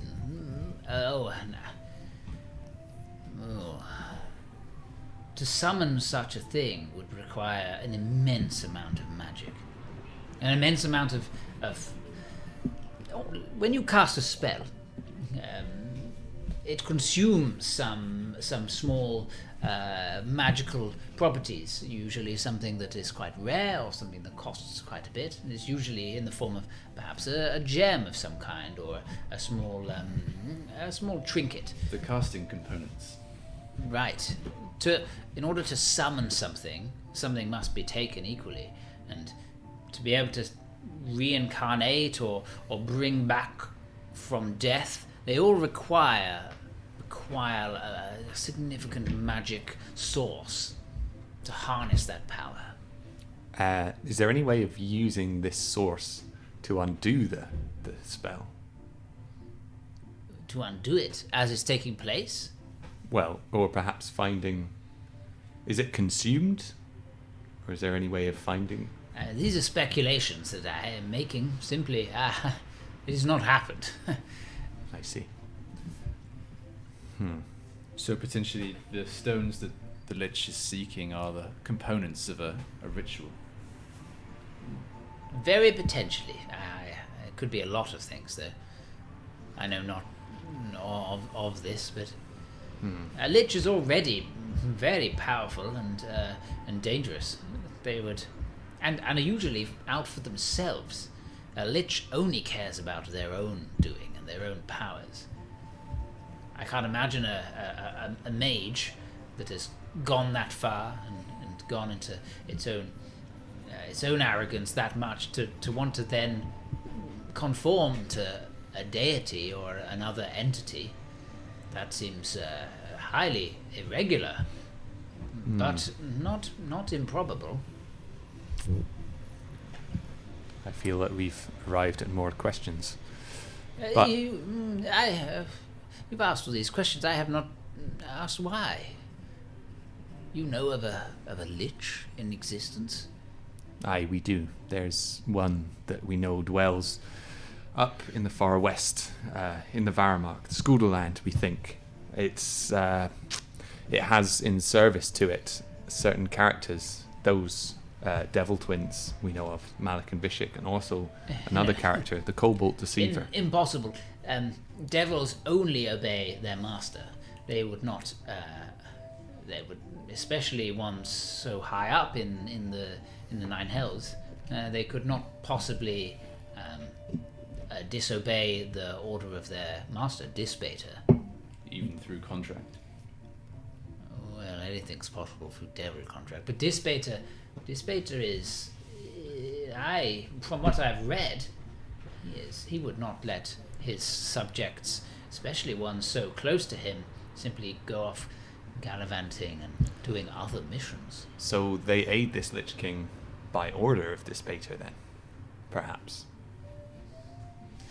Perhaps. This beta strikes me as not one to bargain with anyone else, unless it is another devil. Devils tend to not follow the orders of mortal men, or liches, or... Well, perhaps this But is... it's not improbable. It's not impossible. Highly irregular. Well, indeed, but many things in life are. Rufus, I think we should leave this man to his students. What did you say? Good luck in your endeavors. Please, allow me. Not many people come and ask me questions anymore. And I feel that the master, the High Archmage, maybe sent you to me with ill intent, but I have rather enjoyed myself. Please, and he pulls open a small cabinet. Take this. It will aid you. Ooh. I have no use for it here, and to be honest, most of the time we have magics enough to heal those that have little accidents here and there. What is it? It will heal you in the greatest of ways. Is Interesting. it a potion? It's a potion, yeah. In a great way. It is a potion of greater healing. Nice. Excellent. Very Well, good ones. Thank you. That's most kind. Are there any resources we can peruse through while we're here in the university? Unfortunately, those are restricted, and the kinds of things that I feel you are after aren't the sort of things we keep in the library for the students to read. Most of it is on magical notation and penmanship, on various schools of magic and learnings. I mean, if those sort of arcane things interest you, then sure, but I don't think it's quite the things you're seeking. No. Well, thank you for your time, nonetheless. It's been an honour. You are very welcome. You're very welcome, travellers. When I was younger, I had the flair of adventure in me. I showed a few dungeons a good go. Well, one day perhaps you can do another. There's still life in you yet, I see. Oh, there's life in me yet, yes, but I should share my knowledge with these students. He looks back to his... Oh, yes, of course, they've gone. When did I say they'd come Anyway, back? we have a lich to defeat, so we'll be off now. Thank you very much for your help. You begin leaving and go on your way. The others, you make your way to the Elite Sword. Upon entering, you see the same barman. Well, did you find where you were going? Yeah, we did. Thank you. You were of great help. So we'll have a round. You drink, right? Yes. Then rum. Yeah, thank you. Right you are. And throw out some gold. How much gold? You know. A gold. He takes the gold. It's easier to do everything. Mark it off. Mark it off. Yes, I hate doing. I'll use another spell slot to continue looking like Dylan, and I presume my Your lycanthrope, your hybrid form dropped. has dropped. Yeah. Yeah. You sit at one of the tables with your rums. Oh no, I'm not. I'm gonna look like. I'm gonna look like nondescript human. So not like Yeah. I'm gonna explain to Tem that I'm using magic to sort of like hide the way I look because of our notoriety in Xanthar City. Quite the skill you have, little brother. Thank you very much, and I should explain the change in accent. I have an ability to change my form temporarily into a more bestial nature, and with it, I retain my memories from my old life. You see, not but a year ago I was slain and infected with a curse that allowed me to do this thing, but I lost many of my memories in the process. However, when I take on the bestial form, I regain some of these memories. Perhaps that is why you are able to forgive our father. I have questioned that a few times. Maybe the disconnect causes me to be disconnected from those emotions. Listen, anyway, on our walk over, I had some ideas about how we might gain entrance into this vault. Okay. What did he tell you when you... He told me we must persuade the door with, preferably with some sort of musical talent, in the same way that he has done before. Unfortunately, and I do not wish to speak for you, Tem, but you don't look like someone who is skilled in the ways of musicianship. I could play the song of my people, but your mortal ears may not withstand. I presume that's to do with your devil-like appearance. I must say it is a little off-putting, but I have met tieflings before, and I know that they are... Malachus, he was the best. Everything. Thunderous smite. Dead. Splat. Good guy. You'd like him. Yes, like I said, tieflings can be of a good nature. So, although we have met devils previously who have tried to kill us, so Yeah. there's a reason to be a little bit concerned in some Take 'em regards. as they come. Anyway, back to the matter of this vault. We met on our way over when we came into the Bards ward. The Parrot Gang, I believe they were called. Yeah. They mentioned that perhaps they may have some work for us, and perhaps in return we could ask that they seem like a elaborate bunch. Perhaps they have someone who might be able to aid us. Well, he said you can sing. I do not think I can sing the song you need. I think it has to be Pretty. a song akin to one that Elderwick might have sang. A devil song might Is not there quite a cut the bard in mustard. this fucking pub? A bard! Bring me a bard!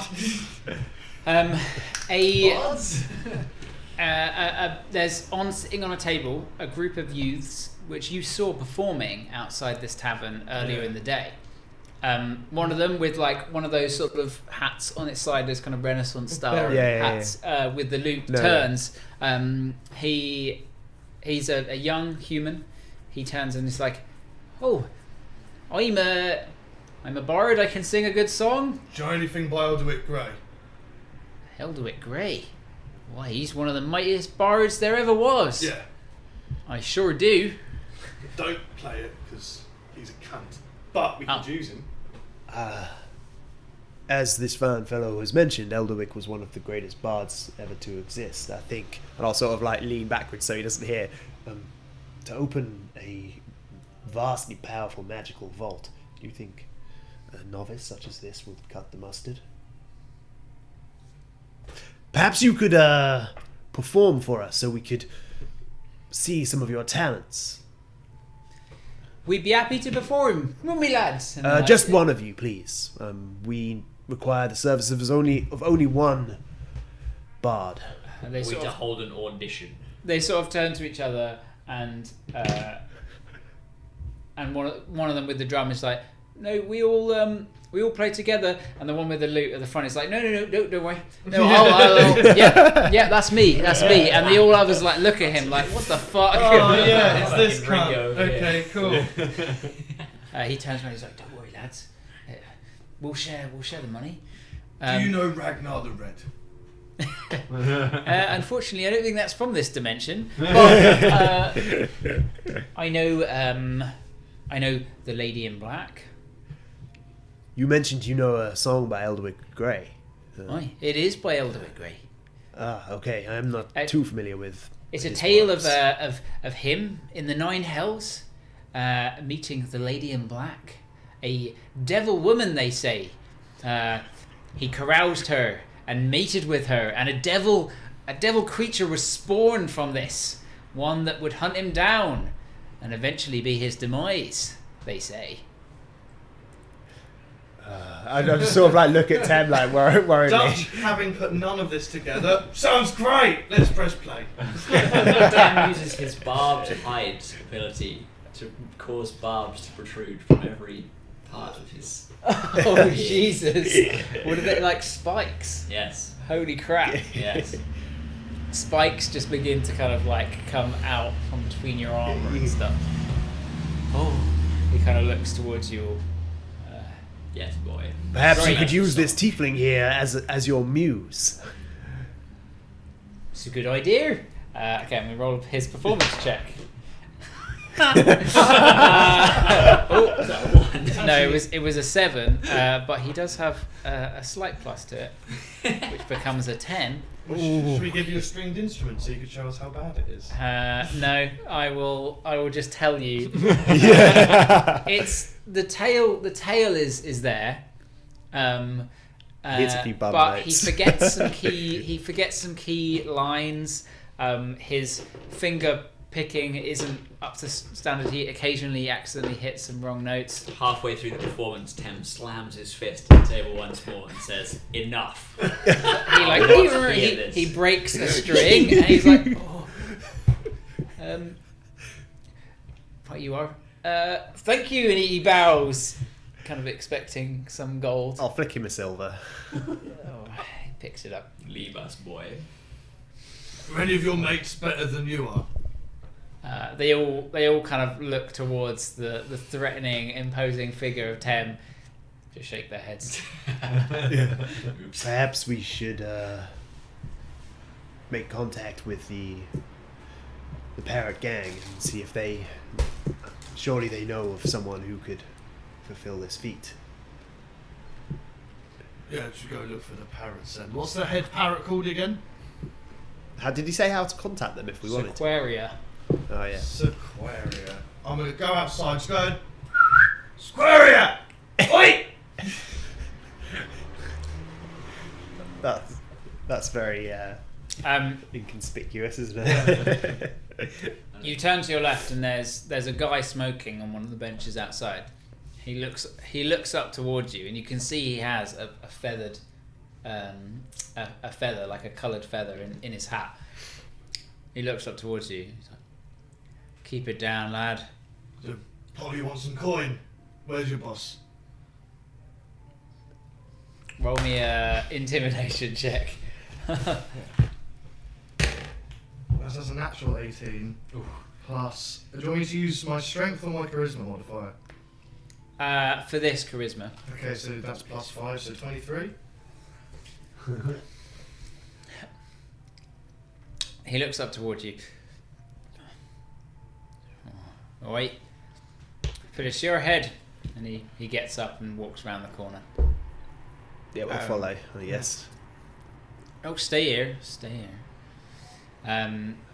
You wait maybe 10 or so minutes.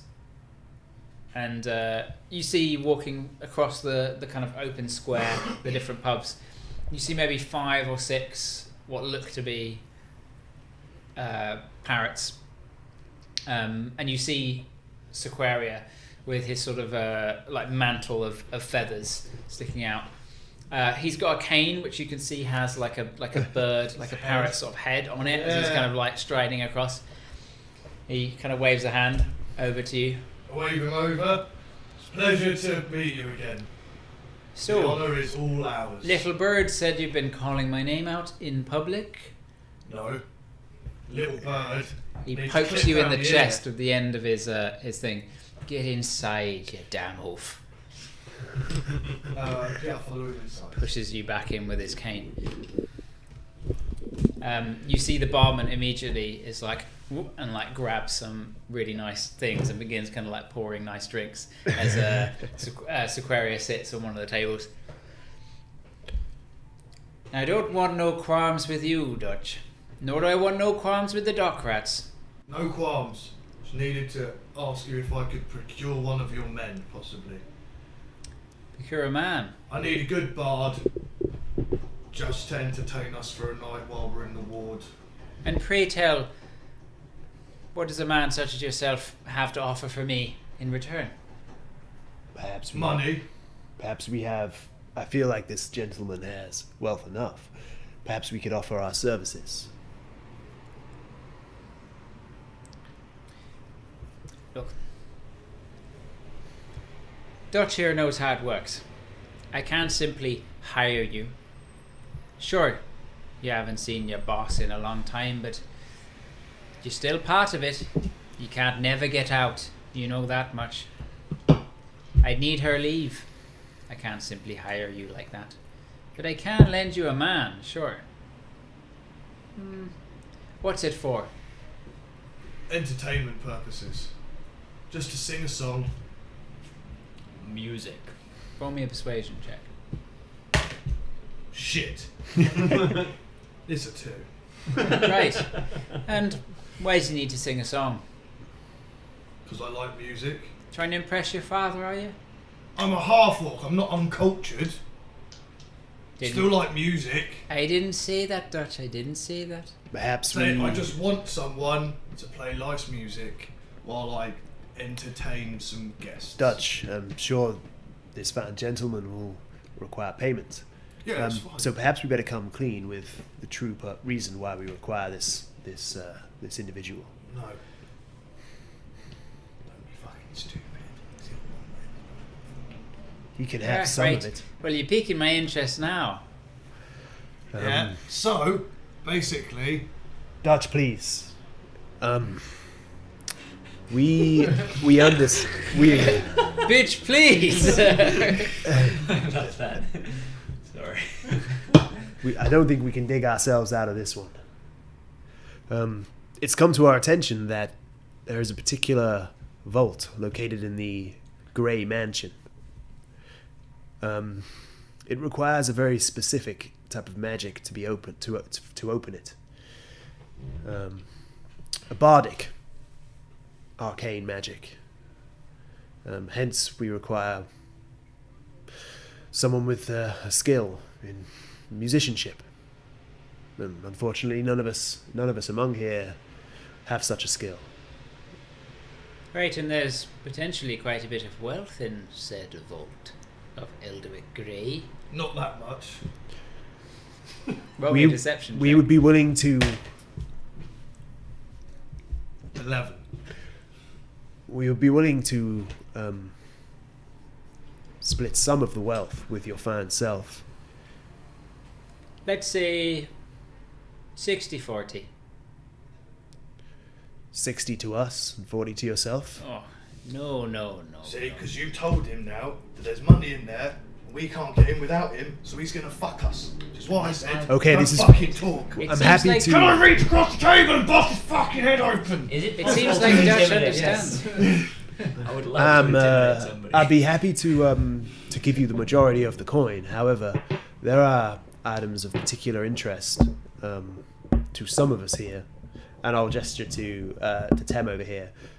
Some of his blood relatives who have been left with nothing because of his new wife and what she has taken. Roll me a persuasion check. Could I have? Oh no, it's probably a bit tricky to cast friends on it. Bit late. Come on, like a 9 or less than an 8. Tell you what. Any magical trinkets, anything of the like, you can keep those. They're your family's possessions. I ain't gonna take them from you, but gold and coin and gems and, you know, that sort of thing, I'll be taking half. Split it down the middle, 50-50. You take anything else. I'm sure he's got lots of nice magical things in there. So we take the magical items and then we split the gold 50-50. Sounds about right to me. Day's work for one of my lads. That's agreeable. Done, tiny bird man. Take your gold. I only want what's mine. He's an interesting one. He's a devil. I can see that. Well, let's shake on it. He extends his hand to you. Yeah, I'm going to insight check him at this point. Sure, roll me an Oh. insight check. Yeah. What's that?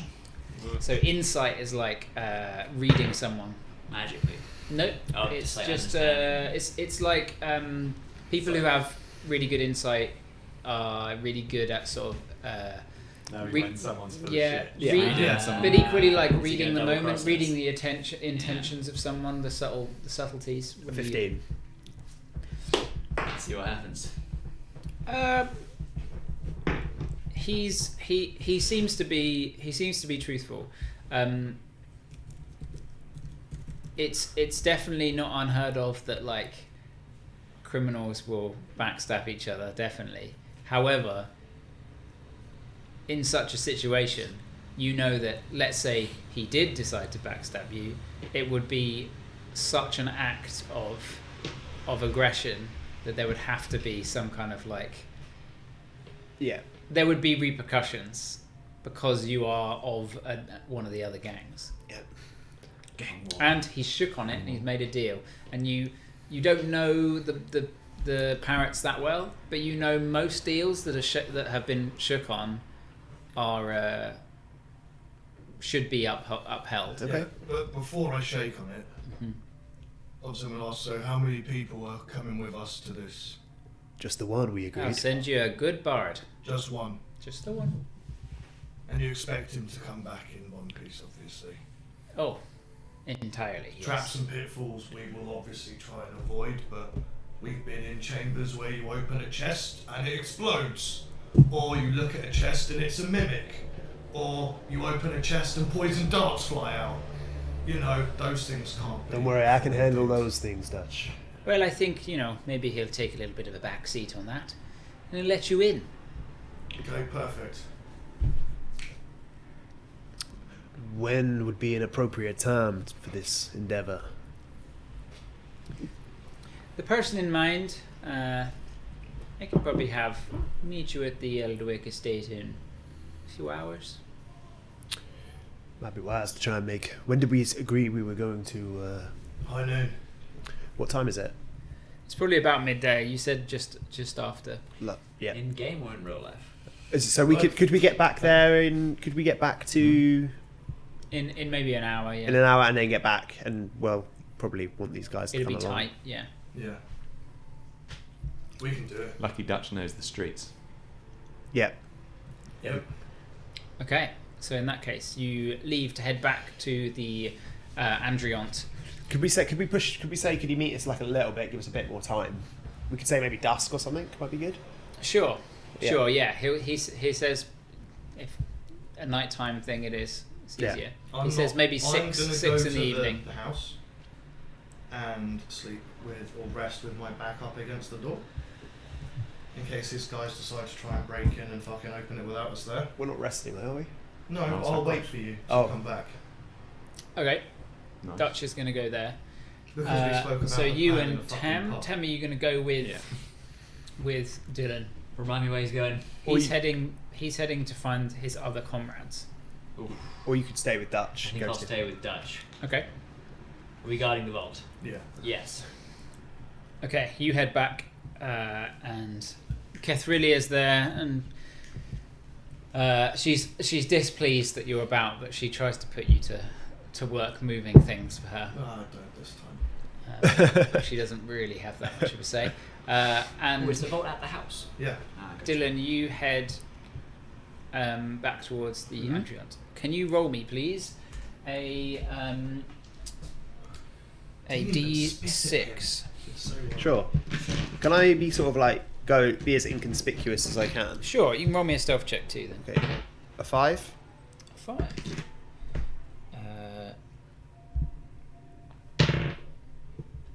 19. It's good. So what's that, plus 14? It's 35. You pass a booth It's a plus set up 16. with children gathered around it. You can see little animated like marionettes performing a show. There's like some kind of Oh, cool. it's like a puppet show, but they look to be magically kind of like moving Animated. about and animated. And there's lots of kids kind of watching it as you pass. Things going on in the Bard ward. You then head back into the Andriel. Easily enough done with the scroll that you were given. Oh yeah. And you make your way back towards the Cinnamon Inn and the the ephemeral ward. I would say at this time you're probably heading back to meet them. Were we staying in the inn or in another building? So, no, the ephemeral wing Right. is like the area, but the Cinnamon Inn is like essentially below you. It's like Okay. We've got a really bougie maisonette above it. yeah, Lovely. yeah. Nice. But it's like a whole complex. Hmm. But yeah, the Cinnamon Inn is like huge. It's like a big indoor tavern area, but it's all bougie and Glorious. nice. You head back to the chambers, and you see both Zook and Ruthus. Guess we'll fill each other in on the day's events. Yeah. Especially seeing Wendelin as well. Oh, and yeah, of course, the that's fact that we've huge. got to look out for fucking inquisitors, and we may be being watched and stuff. Yeah. So this vault, we're gonna try and get in. Well, hopefully, with the help of this gang that we've made privy to this information, we didn't have many other options, but I see. Wait, so it's a door. It's just a door, it's a magical door, a magical vault door. but there's nothing behind it. Physically, you know. I don't think so. I'm not sure how it works. Well, let's not discount the fact that there might be something interesting behind. I mean, look at the way high canopy works. You walk in, you climb for an hour, and you're miles above the tree line. I just don't understand this magic. Try not to think about it, Rufus. Just think of it as we're going to see a show, and afterwards we might be rich. What's bad about that? Right. But how does it work, though? Leave the mechanics to the Arcanists.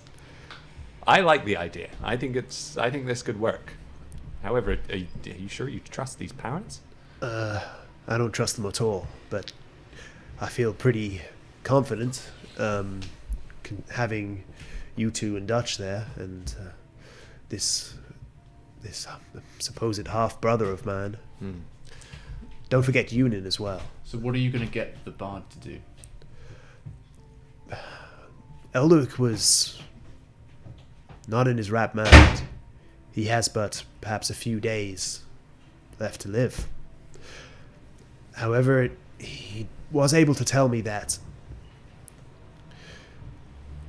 if someone is able to impress the door with some kind of musical performance, then you can ask the door to open for itself. Much like we have this bag of withholding, although the means of impressing or persuading this vault door is different. Okay. Sounds like a door only Eldrick could create. Aye. Well, I think Indeed. Let's give it a try. I think we should get some food. Maybe some cold meats. Dutch is probably hungry. He's a big chap. We'll take him with us. We've got some time before the evening, right? Aye. Yes, with dusk we agreed. So perhaps on the way, we could even eat over in the Bardic ward. It's quite something to behold, actually. You should take it in for yourself. Aye. I might have a rest and maybe have a look from the skies. And try and see if there's anything happening on the rooftops. What about you, Rufus? What are you going to do? Wait, so what are we doing? Well, We're going straight there. Well, we've got the afternoon to peruse the area. By all means, I have no specific plans. Do let Celeste know that we may be missing her banquet. Oh, that was tonight, right? Aye. Yes, I will do that, actually. Find her. What time do you have to be there? We could, if it is in the evening, then we have a few hours. I don't know, did she say what time it was? She said dinner time-ish. I doubt that we'll be able to do both. No. Well, it's at your discretion, Rufus. I understand your duty here. This personal quest tonight is more important. You've all accompanied me on my own quests, so He didn't even want to go to the banquet. He said it was boring. So, that's another thing too. But it must be overwhelming for Celeste. First, the second lad in the capital city, and all these responsibilities thrust upon her. Indeed, but I am not her father, and she is her own leader. She will have to learn to be independent in this way sooner or later. Right. Quite. So, yeah, you can have a short rest. You get some food. Head to the Bard ward. Does anyone want to do anything with this bit? I'm just going to circle the area as an owl. Just keeping my eye... Well, maybe an eagle. Just keeping my eye out, seeing if there's any kind of mischief going on. Just kind of taking in the city and its size and like all the things going on in the streets. Like it's pretty intriguing. Roll me a perception check, please, Zook. That will be a 26. You I see everything. you gaze down across Xanthar, and it is just this magnificent array of like huge canals and different kind of districts. You can see Saloon's district in all its glory. It's got the huge domed temple from above and all these other kind of areas around it. You can see an area, the Bardic ward, where all these kind of smoky taverns kind of sit. It's quite a small ward, but pretty close, kind of nestled next to it. And it just spans out from there. You can see what you assume to be, District 13, 14, 15, those different wards, all on the kind of edges, becoming more just like, I guess, not slums, but just residential, kind of like more lower class areas, just kind of spreading out. And the sea, of course, there, connecting, kind of coming in the inlet into the canals where the rivers kind of like move. And you can see all manner of different ships, like huge kind of galleys and different ships in the big kind of harbour area. Is there anything in particular you're looking for? Any activity on the rooftops to see if anyone's if there are lookouts posted or anything around the Bard district? Roll me another perception check then. Natural 18, so that will be a 33, sorry. You catch sight of the occasional person kind of like sitting on a rooftop. Mm-hmm. They don't necessarily look to be part of a gang, but you occasionally catch sight of like a flock of brightly coloured parrots, sort of like fluttering about and then landing on the kind of like washing lines that are kind of between areas, kind of higher up in the taverns. Yeah, I'll make a note of the positions of the people on the rooftops, just for future reference. And eventually, the evening comes. You two have been kind of sitting about all day. Imagine we've been just talking about how much we hate Elderwick. It's like, he's a cunt. It's like, he did this, and it's like, well, he killed my family. Yeah, and just having a thing, just like, he's a cunt. Without RPing the whole thing, do you want to briefly tell Martin about Dutch's experience? So of he Elderwick? Isn't actually one of the Grey brothers. Elderwick took Dylan out for like a hunting party to make him a man, wound up killing an orc chieftain. My mother ran at Dylan with like a shank. He killed her. Oh. Then realised there was like a baby half-orc on the floor. Elderwick was like, leave him, like he's a fucking half-orc. Yeah. And Dylan was like, nah, and like adopted me as a brother. And then that's how they're brothers, but not actually brothers. Yes. Real sweet. That makes a lot of sense. What a prick. What a prick. That bastard never gave me anything anyway. You're better off without him as your father. Listening upstairs, does he sound dead yet? Can't hear him. He's dead. Eventually, you see Tem. You see you see Dylan, your brother, arrive, as well as two gnomes. Rufus, why don't you describe what your character looks like? Okay, Rufus is a forest gnome. How high are forest gnomes? They're like 4. Sounds No, like not even like 3 foot, 3.5 foot. 3 You're foot. probably slightly great. larger What? than a normal gnome anyway. It's big! They're really Gnomes, small. gnomes Bite-sized literally come up to like your man knees or your thighs. Yeah. Being a rune knight, I'm actually 9 inches taller than usual. Yeah. 3 feet 9 inches, a positive giant amidst your people. Rufus wasn't always a gnome. He was a man before. He still bears the same sort of characteristics. He's got full plate. He's got a luscious like red cloak on. He doesn't have a weapon at his side. You would just see a hilt attached to his belt and like no blade attached. He's quite stern and rough features, and he has a nobleman's essence about him. That's pretty much it, I guess. And then beside him, you see a very odd sight as another gnome with a sort of little peasant's cowl kind of tucked over his head and blue tattoo across his face, his sort of pale green skin. You see there's kind of stumps of 2 ears that have been severed somehow. And then on his back there's a kind of luscious like green like leafage that you notice is actually a cloak, and it's just sort of like beech leaves like layered over each other. He wears like simple leathers. There's a little sort of leopard skin, leopard fur on his left shoulder, and a little wolf skin bit of fur on his right shoulder. Heavily singed. Heavily singed, yeah. He's got like a little satchel, and you can see some little empty flasks on his belt. But the thing you know, and also he's got a tree in his hand, like a miniature tree, with roots sort of coming out the bottom, and then a very like bountiful summer foliage. And almost you look and you see like tiny little like crows like flying around the branches, and then you blink and they're gone. But the most significant thing is he's just sitting cross-legged, floating about 5 feet off the ground, and he is gaunt. Like his skin is like pulled against his bones.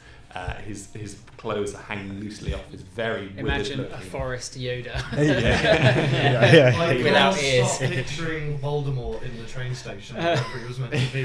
Oh yeah, the thing under the bench. Yeah. Oh yeah. He looks like he'll blow away in the breeze, but he never does. You see this towering tiefling. I guess similar to. Are you really broad as well, or just kind of tall? Both tall and broad. Muscular. Yeah, very very Malakis-esque. Well, no, that's not him. That's racist. Malakis is red as well. Call me small. Yeah. What colour skin have you got? Black. Black. Ooh. Whoa, I didn't realise that. Like ink. Yes. Yeah, Whoa. like And silver eyes. Yes. Yeah. what's that menacing. colour of black Edgy. where it absorbs light? Like So the black is edgy. black. Yeah, Oh, yeah. there's a special Phantom black. type, Yeah. isn't it? Abaddon black. Yeah. The void incarnate. Yeah. Who? Oh, this must be. I believe so. A curious story. This is the bard? No, this is one of Eldwick's sons. Oh. Another one. Apparently, Pleasure. there's a few. My name is Zook, as my compatriots may have told you. I'm the Archdruid heir of the Aeocene Forest, and we'll be working together to get this door open, I hear, which is very exciting. I hope you're ready for some unexpected shenanigans. There always are. Shenanigans. Aye. And then Ruther steps towards you. Ruther Suncrest is my name, and thrusts out a hand. Tem ignores the hand. Oh, And says, "Greetings, Lord Gnome." I see. You don't have the same. He has the same charm as Dylan, as you can see. Very well. Well, you will be joining us on this venture, nonetheless. Yes. Well, I believe that something what lies behind that vault door is belonging to Tem. Indeed, Eldwick did recognize him, so I'm inclined to believe that he is who he says he is. I only want what is mine. what is Everything yours? else. Is behind there. A percentage of... Well, Oh, you saw something of my dad's in there, so I mean, that you can lay claim to that. Listen, maybe we should focus on the task at hand. We're waiting for this fellow from the gang that rules this section of the city. A parrot drops from the nearby tree onto the ground. Zook, you would notice, and you would sense An actual parrot. an actual parrot, and before it hits the ground, the parrot shifts and transforms, and you see in front of you, you recognise, or you would feel, Sequoia stands there. Well, I had to come along myself and see. That wasn't part of the deal. He was a bird. He was actually a bird then. Nice to meet you. That's a great trick. So you must be all the Gypsies of Fortune then? Missing 2. Missing 2. Great. And will you be the one singing Well, the song? The boss wanted to send someone with the skill set, so here I am. Fortunately, Rufus's wisdom is so low he wouldn't have seen him anyway, but with witch sight I would have seen through the illusion and just seen a man crouching in the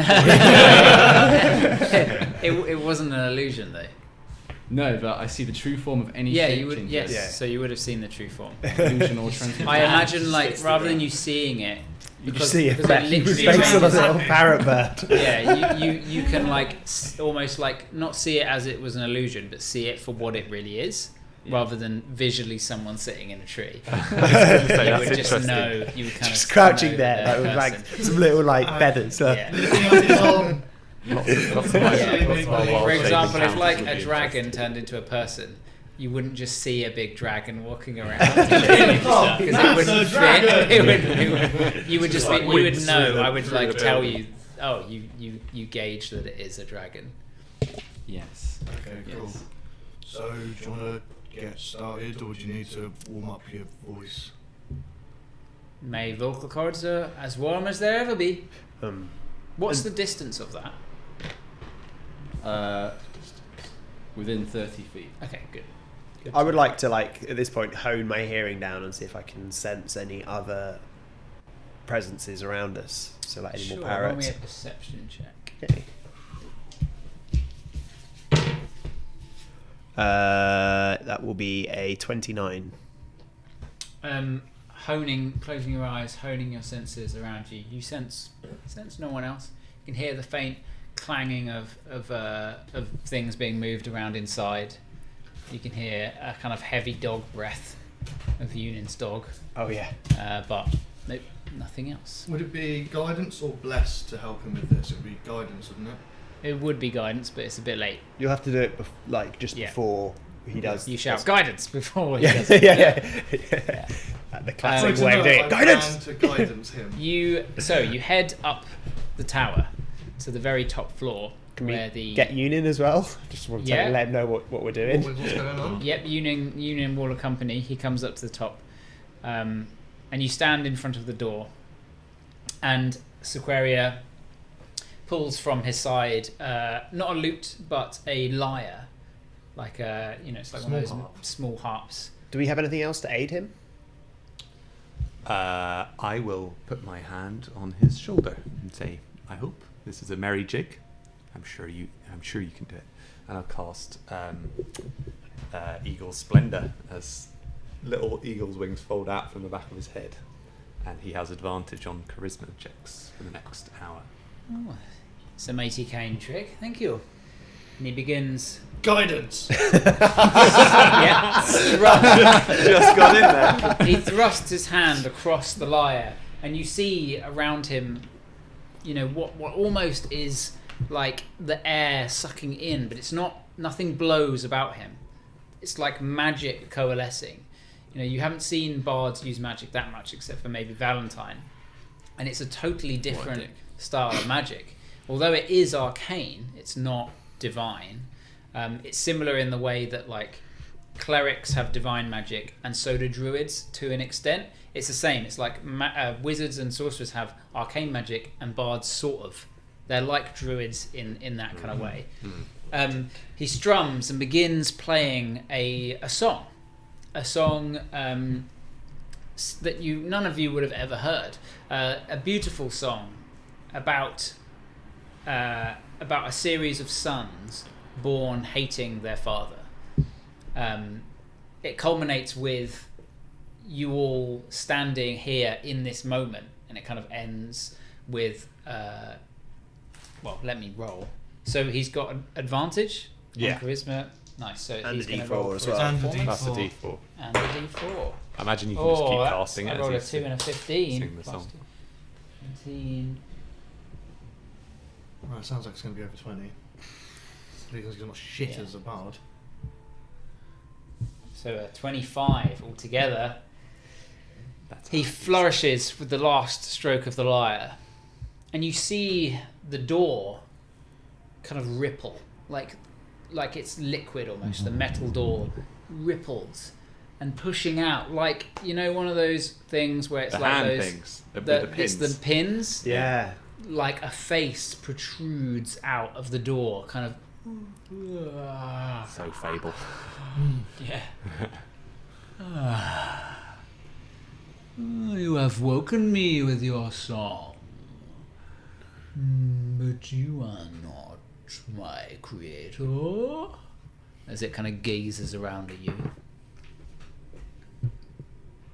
Whom are you? And why should I open this door for you? I am Dylan Grey.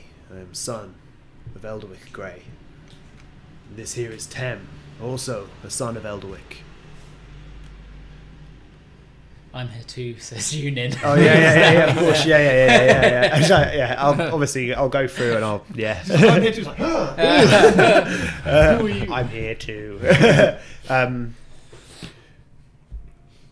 Do we need to get him to open now?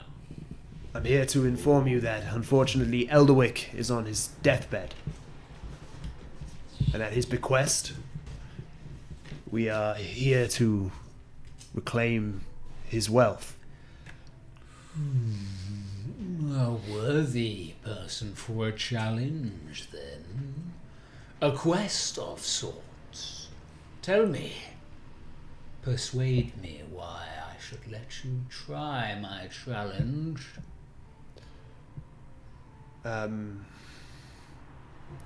Looking like uncomfortable at this.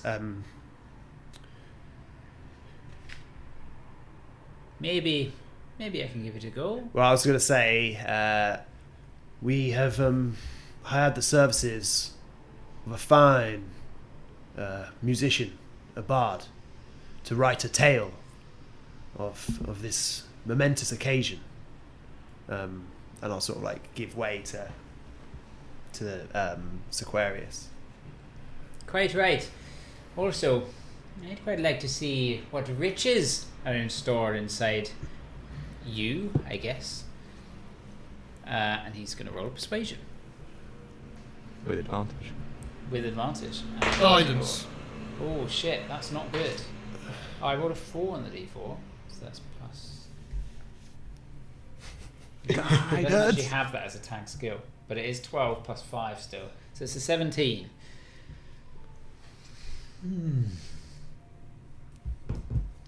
Challenge 2 is complete, although there's no hand. You have performed for me and persuaded me. Let me tell you the tale. Elderwick, a magnificent bard of grand proportions, climbed the mountain.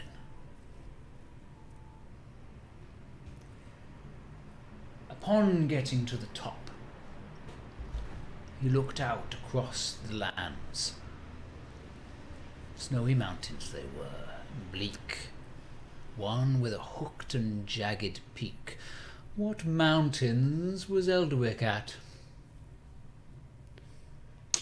Have I ever heard of such Yeah. mountains? Do we have the map? You have the map, sure. Yeah. You can consult the map. It's got to be to the. It's got to be to the west because it's snowy. No. Can we do like? Oh yeah, History history check. I You suppose, can yeah. do a history check. Mm. The third skill in the challenge. Guidance. Guidance literally can be used for all of these, yeah. Roll a d4 on top of that, son. It's not the best. With a d4. Add a d4. Who has You- history does tag? your- Do I have history three- tag? Do your spectacles help with this? I don't know. They don't give me advantage, do they? On history checks. It's only when reading, isn't it? It doesn't say when reading. Let's have a look. It says advantage on Arcana and History knowledge checks. Oh. Yeah, you're just a straight up fucking And you nerd can now. read 3 times Nice. faster than Oh normal. yeah. Okay. So that's a 26. It means you were attuned to them. But I guess you'd never unattuned. Is it what? 26. 26. Yes, you have read of these mountains. They're not in the west of the Empire, they're in the east of the Empire. I was totally wrong. And the mountain, and yeah, because the east, it's like the far east, and they're known as the Hook Tooth Mountains. I know these. The Hooktooth. Ooh. These are the ones. Indeed, well done. To the top of the Hook Tooth Peaks he climbed, and atop was a shrine. A shrine of a sword plunged down. Sun rays sprayed out from the sides. What symbol of whom's deity does this belong to? Who has religion tagged? It's a sword with a sun. Sword with a sun. I mean, I've Nothing heard to of. do with me. I've heard of. Okay, so Zook's heard of obviously lots of moon deities. Well, the moon deity, Saloon. Has there other? He's gonna maybe. I have a +2 in Same as me. I think it's less thematic. Zook probably wouldn't know. So If maybe- we put our heads together, can we give each other guidance? Yeah. Guidance? Guidance! Can we give each other You advantage? certainly can. Yeah. My guidance, roll? whoever's doing Yeah, it. go for it, man. And then Guidance the gnome. It's a 16 Plus that. +3, so 19. 19. You think about this symbol, and it's similar to that of like Dawn's blade and the kind of like, sword in the stone and the sun, but it's not the same. The description of this, it's an actual, like, the hilt of it kind of splays out, unlike the sun blade.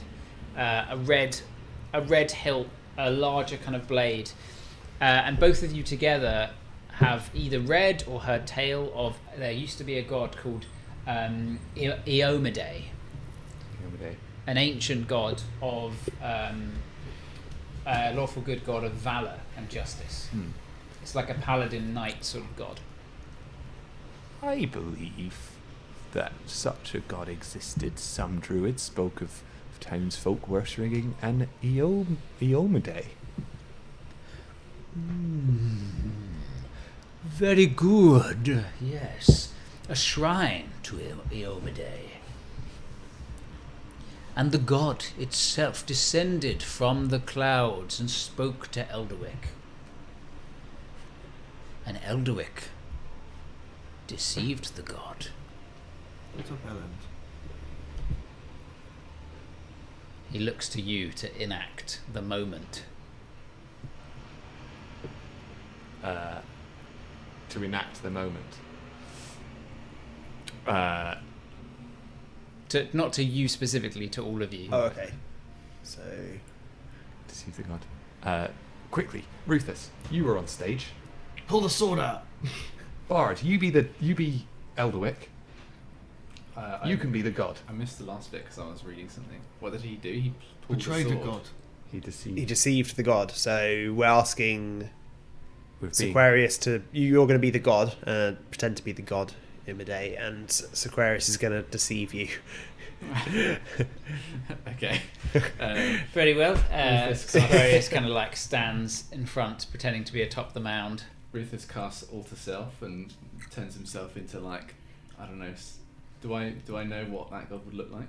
Guidance. Maybe Zook could explain it to What? you.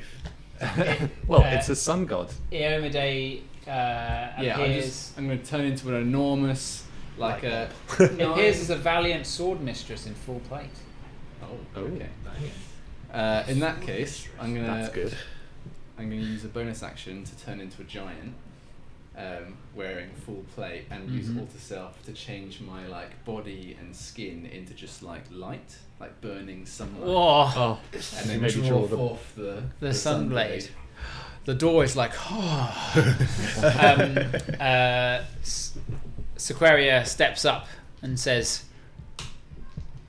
I deserve this sword because I am also a god, and you should listen to me. And he's going to try and deceive. Guidance. A natural 1 and a 19 plus 4 on the D4. That's it's 20, a 28. Fuck yeah! All of you are like, what? He's a god? Almost for a second. Like you genuinely, his words ring true. He acts so good. And the door is like, yes, of course. But there, ahead, hidden within this maiden, within the clouds, there was a gem. A gem. So bright, but yet hidden. Can you spot the gem?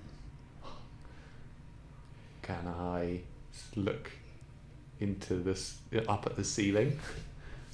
And I would like to like to look where Ruthus is, above Ruthus, in the through the shining light.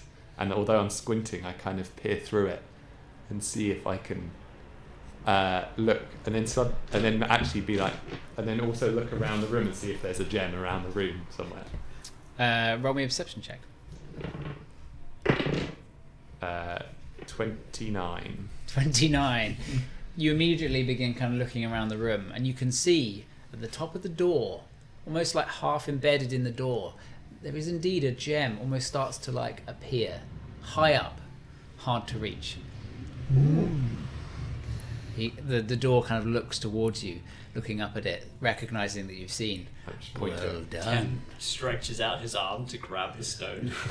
It recedes back into the door. No. Elderwick, using his quick speed and acrobatics, did scale the door and grab the gem. The gem once more kind of pokes its way out. I'll like whip my hand forth to grab it. Roll me an acrobatics to kind of leap up and grab it at the door. Sure, okay. Sure. A 32. Vaulting maybe off 10, you like jump up, snatch it out before the door kind of closes back, grabbing this gem. You can see it's like a large emerald in your hand, but the back of it it's like completely flat, like a cylinder, but with like squared edges. Good. They stood before the door, this door in the clouds. But how does the door open? How does this gem fit? They wondered. Who's holding the gem? Can I inspect the door for like if there's any? Shove it in his Roll mouth. me an investigation check. Ooh. Of course. Okay. Blue's done Guided. good. Guidance. Oh, it's good. 27.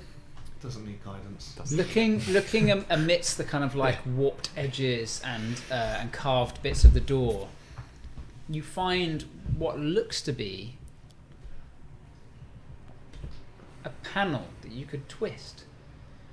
You twist it to the side, you pull part of it back and lock it into itself, and it seems to make sense to you. It clicks in place, and then the gem is now able to be put into that section.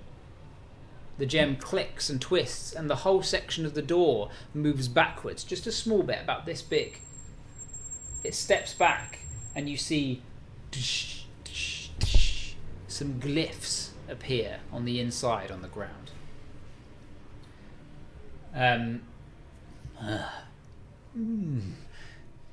Elderwick stared towards the arcane runes, but he was clever. He could solve them easily. Yeah, so okay, I'll try to decipher the arcane runes. Sure. Make me an Arcana check. Okay. Got guidance, what? bro. Yeah, cheers, man. Tim, what skills have you got as your tagged skills? Good question. Which one are they again? Don't have many with your class, I think. If you Which one are skills? so it's on your Break PDF. the door down Yeah. angrily. It's in the long list on the left.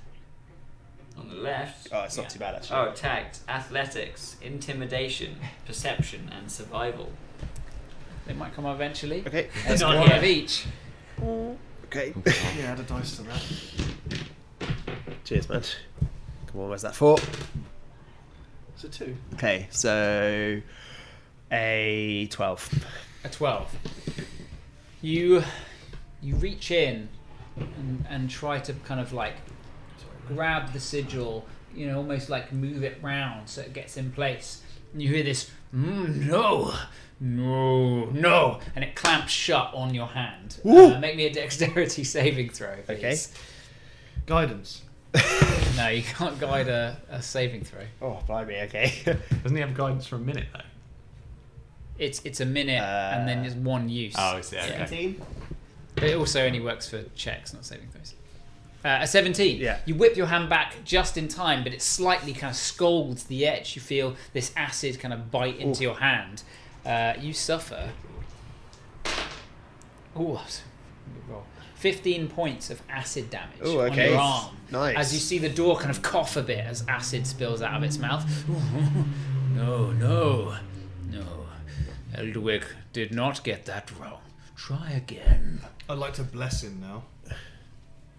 Does that... That's attack rolls. It's a minute for saving throws, though, as well. Attack rolls and saving throws. Okay, I'll try again. Wait, And then keep Dylan. spamming guidance. I have something for you. And in Rufus's hands, ethereal chisel and hammer appear, and he sparks a rune into your shoulder. Oof. A storm rune, so you have advantage on Arcana checks. Okay, And you beautiful. cannot be surprised. Amazing. Sick. Trying again. Bless! Guidance! Okay. Add more dice. Oh Give me a Losing that D4. hand. What's this? That's- This one. no. Oh. This is our massive hole in our skills as a party. that will be a 13? A 13. You reach in, you solve one of them at the back. Yeah. You move to the next one, and you Inspiration. see... Okay. Yeah! Yeah, How are yeah. you using the inspiration? I do it quieten my mind Better than you did it. as if I'm just about to use hybrid transformation, that sort of meditative state, and block out any sort of distractions from outside and just like focus on the task at hand. Okay, go for it. Do I roll again with advantage? Is that how it You works? just re-roll the entire thing. Okay, Yeah. sure. That's better. That was a 16. I just knocked it with my hand trying to get it on. Okay, so that will be 23 plus a 4. And that's a 4. So, 27. yeah, 27.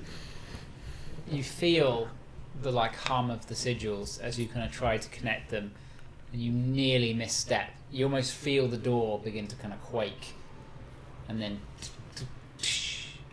you feel them light up. And the rest of you see it begin to glow on the inside. And within each of these sigils, a flower sprouts. One green, one white, and one blue.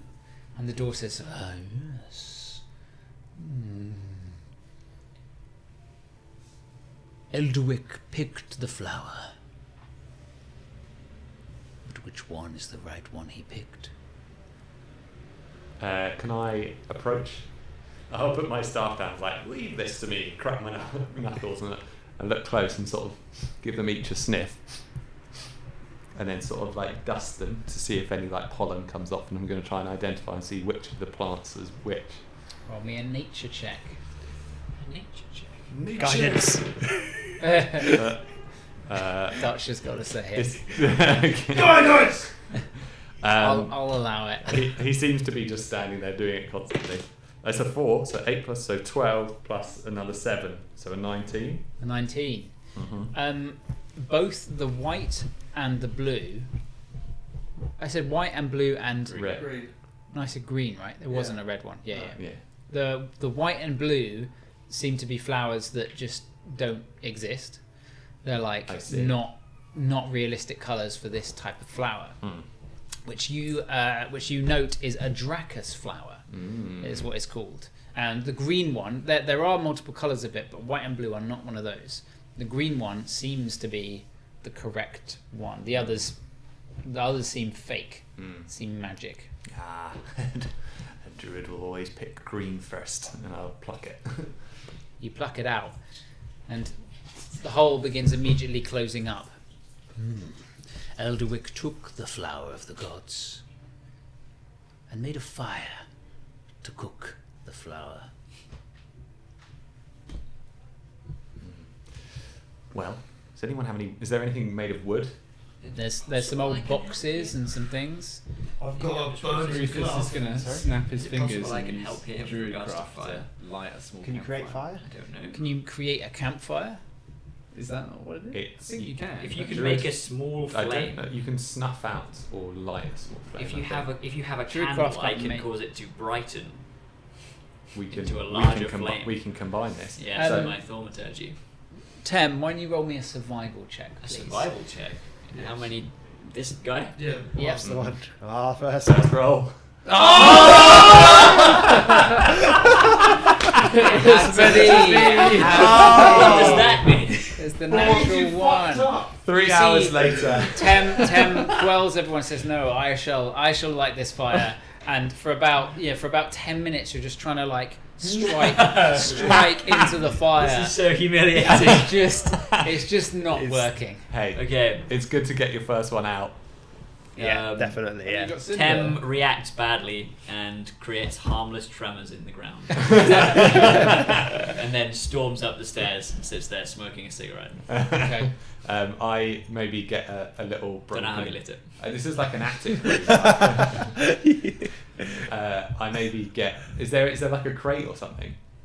There's some old boxes and things. Yeah. I'm like, Tem, could you smash a crate? Yes, without really looking, Tem just brings his fist down partially and the crate collapses into It's quite easy to crush. Yeah. Ah, now we have firewood. Matchsticks. I'll build a little fire and I'll just put cinder underneath And he it smokes his cigarette some more. and kind of feed him some flame. The door says, no, Heldwick had no such skills or creatures as that. Ah, oh, I see. Perhaps I could try what Tem failed, and I'll take cinder Please, out. could I borrow your flint and steel, Tem? Tem gives it to him. Okay, I'll do Again, a survival without check. really- Roll me a survival Very check, pouty. please. Okay. Survival plus 6. Isn't it? 18. 16, sorry. I don't know. The fire is lit, hard fought, but it lights in the room. Begins slowly smoking the room slightly. Yes. They cooked it over the fire and applied it as a balm upon Elderwick's wounds.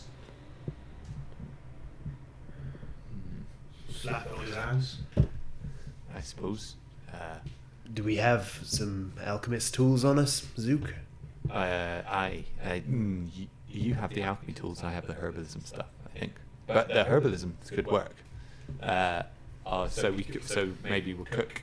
I'll get my herbalism kit out, or maybe we have a pot. I imagine we've done some cooking on the road, and crush the flour. Maybe put a little bit of water to kind of make a paste out of it. Just like let it cool for a little bit. It seems to quickly dissolve, absorbing most of the water and becoming like a thick kind of mucousy paste within that smells pretty vile. But how to apply such a thing to the body? I will pull Dylan's hand close where the acid burns are, and I will look at the way. Yeah, doing yeah. medicine Oh, check? I guess he's doing his thing. Yeah, I'll look at the wounds, and as I think, it's a shame Richter's not here. Let's see, and then I'll cast fox. I will cast enhance ability on myself as a little fox snout with a wry smile made of green sort of wisps. Comes up, and I'll give myself advantage on wisdom. Wisdom is It's intelligence. medicine's wisdom, isn't it? Yeah, so Yes. it's owls. Okay, so owl's wisdom. So it's 2 little owl's ears, and my eyes just like expand and become huge like an owl. Roll me a medicine check, please. And I will try and put the sound. Guidance. It's 11 plus 4, so 15 plus 5, 20. Nice. You apply the balm along Dylan's arm, and it begins to kind of tingle and soak into your skin, relieving some of the pain. A feather pokes out from underneath your shirt, and then on your arm, and then on the other side, and you watch as Dylan's form suddenly just like turns, his face kind of becoming a beak, wings sprouting from his shoulders as a giant eagle appears in the room and begins just kind of like squawking and flapping. You're an eagle. You are a giant eagle. The door goes, yes, the eagle came, but it must be calmed. Must be calmed. I'm going to walk over and soothe the eagle with gentle caresses, with animal handling. Roll me an animal handling check. I was going to try and knock the bird the fuck out. It's an unnatural 20. Oh! You place your hand upon Eagle Dylan's like sort of beak and calm I him. put one hand on stroking Dylan from the head and the other like on the stomach. The lower stomach. He's a giant eagle, so you're like, oh, but you're really big. I'm a giant. Yeah, still. so you're like soothing this eagle. And then I embrace the eagle and I say, gently, eagle, be calm. Dylan, you feel something in your mouth and you kind of cough up, and a key tumbles out of the mouth, clattering to the ground, slightly moist. Does he do this every time he goes into this room? No, whole sequence? the door's just testing you because you're not him. Oh, okay. They found the key, turning to the door. But they must be quick, for the keyhole was shrinking. You see the keyhole slowly. Grab the key and moving fucking moving. jam it in the door hole. You see Dylan's form whoosh, turns back to Oh, his normal good. self. Am I aware of what's going on? Yeah. Okay, so I'm presuming I can get the key and put it in. You grab the lock. key. Roll me a sleight of hand. Okay. Busy laying an egg. Do you also? It's have quite good your- because I've got mad your- bonus to sleight of hand. Yeah. Plus, Yeah. you have another rune that Rufus gave you earlier today, don't you? No. Did I? No, I think in the morning, did you give him the cloud rune or something? Oh, did I? for I sleight of think hand. you did. Oh, then I can't have given you that other one before. Oh, okay. Maybe. Well, maybe the other one faded. And does Yeah. that? Maybe No, it's- no, you can't. You can't take one away and put another one. No, done. Not until a long rest. I see. Oh, well, don't worry. Okay, so I used my inspiration anyway in the end. So that's all right. it's a 23. At 23, Yeah. you grab the key, insert it quickly as it closes around it, just in time. But you see it's like in the mouth, and the door goes. Yummy key. Try and turn the key, but it's not working. The door kind of, the edges of its mouth kind of smile slightly. Give it a twist. Dutch, Yeah, I'm gonna give it a twist. roll me an athletics check. Next. Cunt door. Oh shit. Athletics. Which Didn't guide one's that? himself. 15. A 15. 15 is the DC. You click it to the side and you see the door. But it doesn't open. Again! And I'm angry, so I've raged! I know who could help you with this. Stand aside, Dutch. No, you're not going to like that. I rage again! And I throw you at the door. You've raged. You can both collectively work together and roll with advantage. Yeah. But, yeah, just go for It's it. just by grabbing Dutch's hands and twisting. A 12, and I have something that says +8 in my athletics. That I got a means you have a plus 25. 8. 25, so you got a 20. 20. You both grab it, twisting it to the side until it clicks all the way round, and the door goes. Opens its mouth as the kind of key is gulped down the sort of door. You are strong, but I am not impressed by you. Okay. What's in here? I won't tell. I use No, my what's in the room intimidation with skill us? to threaten the door. What do you say to threaten the I door? say, door, I only want what is mine. Guidance. Does that threaten it though? Yes. Otherwise, what? Scare the door. Otherwise, So you Freak can do out. something to it. yeah. I will destroy the entire vault. Roll an intimidation check for me, Okay. please. Do I have any advantages on my intimidation? Do you remember? Is there such a thing as an advantage on Guidance. intimidation? I can't remember. You might on just your- have a big plus to it. Sometimes you can. I have plus 12 on my intimidation. So- Oh, Yeah, good. give it a and roll. an extra D4 as well. Give it Okay. a little triangle dice here. There you go, and that one. A 9. And a 4. So 13 plus 20, 20, 25. 25. Sorry. The door. Oh, and the barbs on my skin, bear with me, they do something intimidating. Oh, you can flare them, can't you? And- Bear in mind they're yeah. still out because I haven't put them away. Good point. And I've forgotten which tab I had open. I don't know if this is important or not, but I feel like I might as well make use of them now that I've got. I think it's what gives you your proficiency in intimidation. The Yeah, Oh, yeah, it's yeah. like your I flare have that barbs. bonus. The door recoils back. Ooh. Okay, I shall open it. But you have a choice. I shall either blink with my left eye or my right.